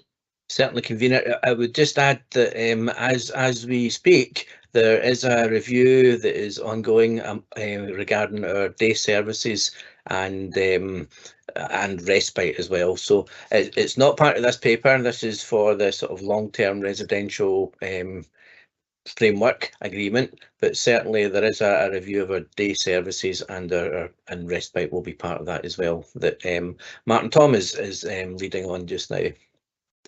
Okay, thank you, Stephen. Yeah. The thing is, if they get their partner or the person into long-term care, it's very, very expensive, and some people are having to consider selling their houses to pay for to get them into long-term care. Can you indicate what the costs will be per week for I'm sorry, I'm going to stop you, Councillor Spears. That is not really appropriate for this paper. It's not relevant for this paper. If you have a particular circumstance that you wish to take up through the Health and Social Care Partnership, it'd be appropriate to do that and take that route rather than on a procurement paper. Okay, is there any further questions on this? Councillor Kerr. Just a quick one for Stephen. With regards to provision of care homes for adults under 65, have we got such places? There are. Stephen, I don't know. Again, I don't know how much you can say on that, but there are some, not necessarily all within the Falkirk area, but some out of the area. An example I can think of is March Glen and Clackmannanshire. Right. Listen, if I can take offline just to email me just so I can understand where they are. Okay, James has maybe got an indication of care homes. Yeah, thanks, Chair. Just to in answer to the question, there's 11 care homes in the Falkirk area that are for care homes for adults under 65, and they cover a range of areas such as learning disability, mental health, physical disability and complex needs. We do have providers that are out with the area, and be happy to share that information with the councillor when makes that inquiry. Thank you for that. Okay, any other questions? We're happy to agree the report. Agreed. Thank you. Okay, next item is item 13, and it's a review of taxi fares, and it's with Mr. Moody. Thank you, Convener, and I'm also delighted to say that I'm joined by Brian Douglas on line 2. The report that you have in front of you is a follow-up from the report you considered at your last meeting, and as you recall, you agreed to have the matter go out to public consultation and comment, and this report brings the result of that process before you. There is one, I think, principal matter to draw to your attention first, which was a comment received after the consideration of the report at the last meeting from a member of the Taxi Forum, which was to draw to officers' attention that there was an error in the original report, in that the proposal for the enhanced taxi fare at the Christmas period, which was recommended by the Forum, was plus 100%, not plus 50%. Plus 50% is the current rate for the Christmas holiday period. So it would have been no enhancement at all if plus 50% had been the proposal. I think this is recognised, and what is now proposed is what the Forum had proposed. The 5 comments received beyond that in relation to the advertised tariff are set out in Appendix 2 to the report. They all come from within the trade. There are no comments from members of the public directly. And you'll see that some of them focus on the reduction in the number of public holidays. And I think that may be mitigated to an extent by the fact that although there is that reduction now, we're recognising that the Christmas period does require that additional amount of the plus 100% to balance for the fact that we're reducing the number of public holidays on which an enhanced tariff is available. There's also, I think, an interesting comment made in relation to the soilage charge, and that's the last of them, number 7 in the table. I think that was a matter of some interest and discussion at the last consideration, and I think the suggestion from the Forum has been that, again, this will help to make it more attractive for operators and drivers to operate serving the late night economy if they have that assurance that that charge is available. And in the report that was considered by you at the last meeting, which is appended to the current one, there is further information on why that particular fee was calculated. I think the comment does raise an interesting instance that what happens if it's a child or a baby. And I think the important thing to note is it's not a mandatory charge. It would be something that'd be exercised with discretion by the driver concerned.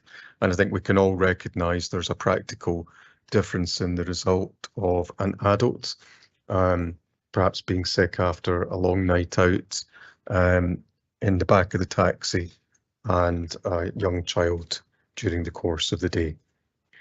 So the overall recommendation is that that you agree the revised festive tariff rate as detailed in the report and the previously considered tariff. And I'm happy to attempt to deal with any questions, and Mr. Douglas is here to assist with that too. Thank you, Convener. Thank you, Mr. Moody, for that. And Colin has detailed the response absolutely, and I'm happy to move the report as it is. Councillor Deacon. I would like to formally second the report and move on right. Thank you. Councillor Steinbank. Yeah, I just have one question, Convener. I think the consultation response that we've now seen from drivers seems to indicate that some of the responding drivers don't believe that this will have the intended impact due to price concerns with the cost of living, and identifies challenges as Collins went through in reclaiming the soilage charge. I think an important contribution, as was stated, for our consideration is that soilage isn't always somebody who's had too much to drink, but somebody who could be a parent with a young child. I think my question is, did the Forum identify any factors in coming to their recommendations that would potentially rebut those concerns? Thank you. Okay. I don't know if Brian's able to come in at this point, because I know, Brian, you were attended the Forum more directly. Thank you, Colin. Thank you, Convener. Not specifically, Councillor Steinbank. my recollection of the discussions at the forum merely surrounded the fact that the soilage charge was pretty low in comparison to other local authorities. Had been low for a considerable period, and there was discussion about potential loss of earnings and balloting charges, so nothing specifically in relation to what you mentioned. Thank you. I think just our conclusion off the back of this is we have enough faith in the control of the drivers to use their discretion in this regard, and I think it is the fee is a necessary maximum, which I think reflects the cost of drivers having to take their vehicle off the road. So happy to support. No further questions. Sir Spears. Thank you. You're saying the consultation, there was no members of the public responded. We're talking then on the statutory holidays doubling the price of taxis. It's what is being proposed, convener, is that the number of holidays in which there's an additional fee is reduced. So that's the first proposal, and that those are consolidated around Christmas and New Year. There's currently a 50% surcharge in Christmas and New Year, and the proposal is that the surcharge goes up to 100%. So it's not doubling the cost, it's an increase, but not doubling.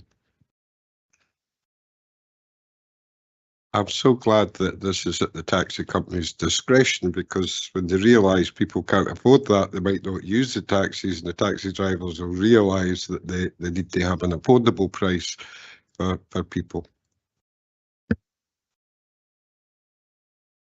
Okay, if there are no further questions, we're happy to agree the report.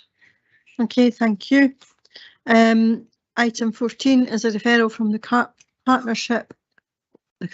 Try that again. The referral from the corporate partnership, and it's with Mr. Moody. Thank you, convener. And this report presents two updated strategies, or one strategy and one policy, which have been considered by the Corporate Partnership Forum, which is our forum for considering new policies or revised policies and strategies with trade union colleagues. Both the health and safety strategy and the updated redeployment policy have been agreed at the forum, and these are now recommended for your consideration and approval. A summary of the updated health and safety strategy is at paragraph 5.1 in the report. And similarly, the updated policy on redeployment is summarised at paragraph 5.2. And I'll attempt to deal with any questions that members have in relation to the policies. Thank you. Thank you, Colin. Again, I'm happy to approve the report, and recognising that it has been discussed through the services with the trade unions. Comments have been taken on board, and they are now content with what is being proposed in relation to both the updated health and safety strategy and the redeployment strategy. Councillor Bryce. Thank you. Given where they're being proposed from and the common sense nature of the two proposals, I'm very happy to second. Thank you. Any questions? Councillor Spears. Page 425, 5.2. Re-de-employment. This looks like quite a big job, actually. I mean, you're saying it's talent-based. So people have to then put in a new CV to be re-de-employed. I'm sure that's what the word says there. Any re-de-employee application. That seems a bit vague. Can you tell me exactly what the process will be for people? Yeah, I think it's effectively summarised in the word to self-service. Sorry, I beg your pardon. A self-service process, as opposed to someone doing that for them and effectively going around and looking for a job for them. The employee in a redeployment situation will have an opportunity to see all the available vacancies and effectively apply for those, and they will have a preference in that situation where they meet the requirements of that post. it effectively empowers the employees more rather than have the matter being dealt with administratively. It's in the employee's hands to search out vacancies and apply for those across the council. Right, do we have any numbers who might be looking for redeployment? I don't have those with me just now, but I'm happy to provide the number who are seeking redeployment to councillor Spears at a later stage. Alternatively, if you check the papers that went to full council around the workforce plan, it has the information within it around the people seeking redeployment over the last year. Okay, any other questions? Happy to agree? Okay, we are now on our final report, item 15, which is a capital programme update, and we have Danny Kearney with us to do that today. Thanks, convener, and thanks to Caroline McGill and her team for drafting this report together with contributions from colleagues across the services. This report presents the latest capital projection for the General Fund and housing programmes, with the last update provided to members back in August. The first part of the report at section 4.1 notes the overall difficult financial climate we are still operating within. While on the positive, inflation seems to have plateaued and is currently falling, we now have the crisis in the Middle East. Section 5.1 to 5.2 presents the expenditure and funding of the General Fund programme. From the August position, the planned expenditure for the current financial year has increased by 6.3 million, with the movement detailed at 5.1.3. The most significant changes are the reprofiling of the DEAR project, adding the regeneration fund of £1 million, which was approved by members as part of the budget process back in March, and bringing forward expenditure on sports facilities and pavilions. So this expenditure has been financed by reprofiling previous approved borrowings, additional external funding, and contributions from revenue CFCRs. Section 5.3 to 5.4 picks up on the housing programme, and in short, there's no significant change from what was reported in August, with only a marginal movement in the projected expenditure. Section 5.5 notes the prudential indicators, which are further detailed within the appendices. And at section 5.6, this picks up on the overall impact on the council's overall borrowing requirements and loan charges, with an increase on the projected general fund capital spend, increasing borrowing, which will then have a ripple effect on the loan charges in future years.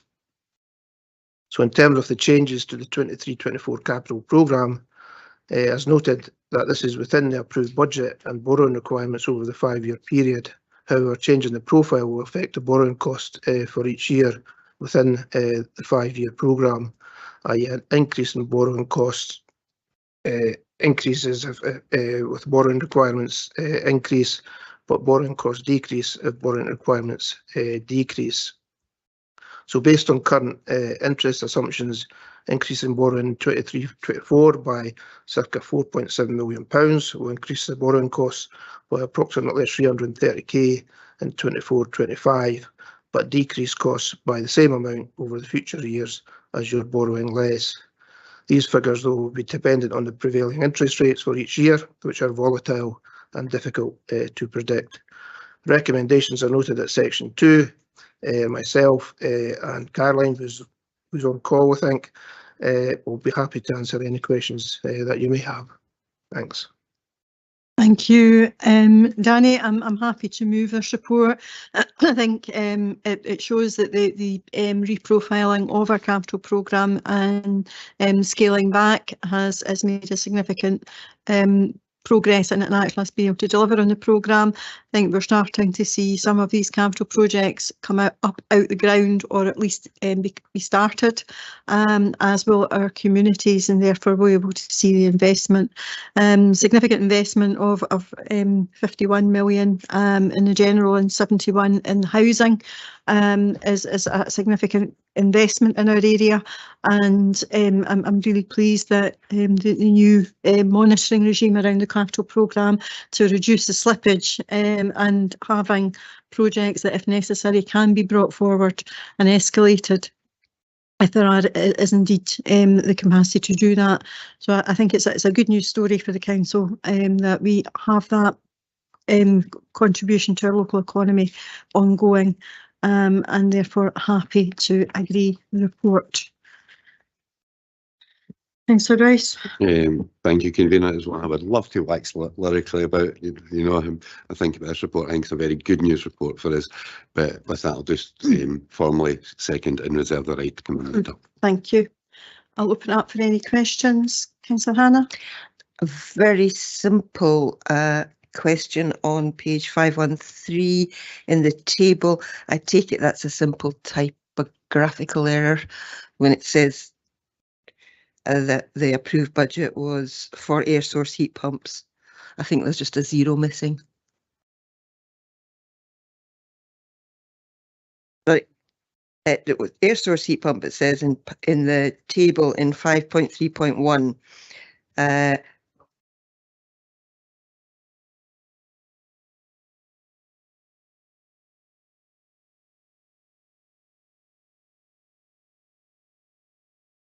Yes, indeed. Sorry, I just seen that. You're correct. It's an error. Okay, Councillor Murtagh. Thank you. There are a couple. I go into page 512 and looking at the areas of priority in 5.1.11. I thought the first is about the £1.5 million on sport and leisure. I know there's a PDP due to be convened. I don't think it's had its scoping meeting. I don't know if somebody can confirm that yet. No, the first meeting so it hasn't taken place yet. I understand there is one in the diary. I don't know the date off the top of my head. Okay, I think it's that obviously the part of, as I understand it, the waiting for the PDP to go ahead was so that the decisions in the SPR could take place, so there was a bit more clarity about what the sport and leisure estate would be. But we've still got the matter of the pools report in terms of when the school pools were kind of coming back in the December meeting, and I know that the kind of rationale for a lot of what was agreed in the SPR, particularly around pools, was sort of predicated on, well, we keep a high school one open here and we close one here. And so I know that there are groups around the district, and including in Bowness. I know that Councillor Ritchie is working very hard with the groups in the Bowness Rec. And I think, I'm not sure if that £1.5 million of investment in the sport and leisure facilities, that just purely in the estate as we think it will be after the SPR is agreed and with no adjustment based on previous decisions about pools. It's just a bit unclear. Any figures that are included in the programme or what are currently approved, that's what the figures are made up of in that table at the moment. Okay, it's maybe helpful to have once the PDP starts up and understanding how it's going to operate in relation to the decisions as well. I think although these matters might be wanting to be put to bed, there's still some significant questions there. The other is in the green column on that side, on the most right hand column, talking about the investment in flood protection works, the 4.1 million. And I just wanted to say a huge thank you to Gary McGregor as an officer for a lot of the work when I inquired about flood protection investment in my own ward. But one of the obstacles that we have in executing on that amount of investment is in the understanding of when that capital investment can actually be rolled out. Sorry, I'm getting a bit of feedback. I don't know if it's just through the microphones with Colin and Cecil. Sorry. It's just how, although that investment is allocated, we've had, like, I've got a particular project where the matter's been gone to procurement, been scoped, etc., but it's not able to be executed because it goes over the annual budget in the capital investment, and sort of getting agreement to roll over into future years and take that as part of the overall programme has become really difficult because of staff resource in effect. And speaking about the one we've got at Dunmore, so I suppose it's how, Deer might be a long running saga, but for some of the smaller capital projects in terms of flooding and infrastructure, how do we have confidence in being able to realise those projects if there's hold-ups to executing them? Apologies, Councillor Murtagh, we're trying to have a quiet conversation to actually understand what your question actually was. And I was also getting information in relation to the PDP date, which is the 27th of October. But that was the difficulty, is we weren't able to actually understand quite what it was you were actually asking. I don't know if we've got anybody that's in the position here to be able to answer around the flooding. Now I think it's all the officers are perhaps left, and we may be able to get that to you offline following this meeting. I appreciate that, convener. I think one of the reasons that I do try to bring things up in these meetings is that the public are very concerned and like to have these answers displayed, because they're asking us in private, but it's important that they see the transparency of how we do things. So I'll be happy to take it up offline, but I think my constituents would be rather cross with me if I didn't mention the concerns that they had and how we realised the capital programme. It's just been a very long, protracted meeting, and officers' time's pressured as well, so they've had to leave at this point. Any other questions in relation to the capital programme? No, happy to agree the report. Oh, sorry, apologies. Just 2 or 3 quick questions. It was mentioned, I don't know if it was at the full council or the previous executive, regarding ward-based budgeting. Are we any further forward with that? Karen will be able to give you an update. Yes, convener, happy to pick that one up. The working group to look at that has now met on several occasions. So we've identified some pilot areas, and we're now working through the practicalities of how we align budgets to those wards for each of those areas, and that will let us get a framework in place that will allow us then to roll that out further. So yes, it has started and work has been done. Thanks. Thanks very much, Karen. I don't actually know if it's a question for Danny or no, or is it Paul today? Yes. Good answer, Danny. Good answer. Like for our capital projects, have we got a designated team that take it forward to the end, and how do we scrutinise it? I suppose it'll be a yes in terms of facilities, and the teams down there will take the projects forward, and from time to time they'll take external advice on taking various projects forward. But in terms of the scrutiny, at times there'll be separate reports that might come through to members, but it's part of this process in terms of scrutinising expenditure. Well, that leads me on to my next question, Danny. How do we monitor how effective we're spending our capital money? So 2 aspects in terms of keeping within budget has been effective, and I suppose it delivers what members intended in terms of the priorities. So you'll see that table that we referred to and say, here's all the stuff that the council's doing, and is that meeting our priorities, and we've tried to align it appropriately with the council's priorities and ambitions. And my last question is probably leading on for Councillor Murtagh. There is a lot of talk in here regarding leisure. Will this still go ahead even after we've spoken with the group that's been formed, or will it continue until the group's decided what the route they want to go down? Can I just clarify, is that the 1.5 million that's in for sport and leisure? Yep. So our understanding is that and Caroline confirmed that these are committed projects. Okay. So they're work that needs to be done regardless of what the PDP comes up with. So those would go ahead, and then obviously the PDP will help to inform future investment from a capital perspective. Yeah. And I was going to ask about page 519, where it's the revised budget. So if we didn't spend it this year, we're just carrying on to the next year for the same projects. Is that what we're saying? Yeah. Sorry. Basically a rolling 5-year programme. So if it does have to be carried forward, then it's carried forward within those parameters, with a new year being added when you come to approve in February, March. Thank you very much. Thanks.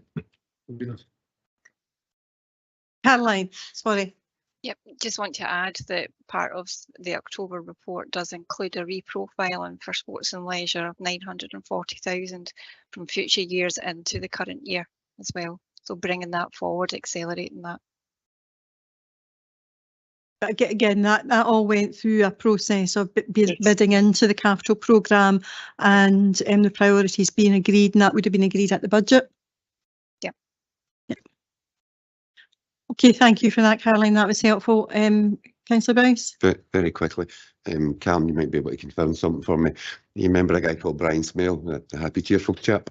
Did he not bring in a regime on capital projects where he put a person of authority at the top of it, and that person then was responsible for looking at the capital projects and making sure that they did come in time, because that was a big worry about capital projects not making it, and I'm assuming that's still there. Convener, that is the case, but we've actually taken that a stage further more recently. So we now have the Strategic Asset Management Board, which monitors all capital spend. So all of the project leads responsible for capital projects need to report into that board, and that board monitors both the spend and delivery of those projects to make sure that we're on track as far as possible. And if there's any need for reprofiling, it would come back to members for a decision on that, further to any decisions taken at the time of setting the capital budget. Yeah. Okay. I hope that gives you the assurance you were looking for. Okay, if there are no further questions, are we happy to agree the report? Can I just thank everybody for their endurance today. It's been a long meeting, a big agenda, and you can either go away for a swim or go and lie down in a dark room, whichever is most suitable. But thank you very much.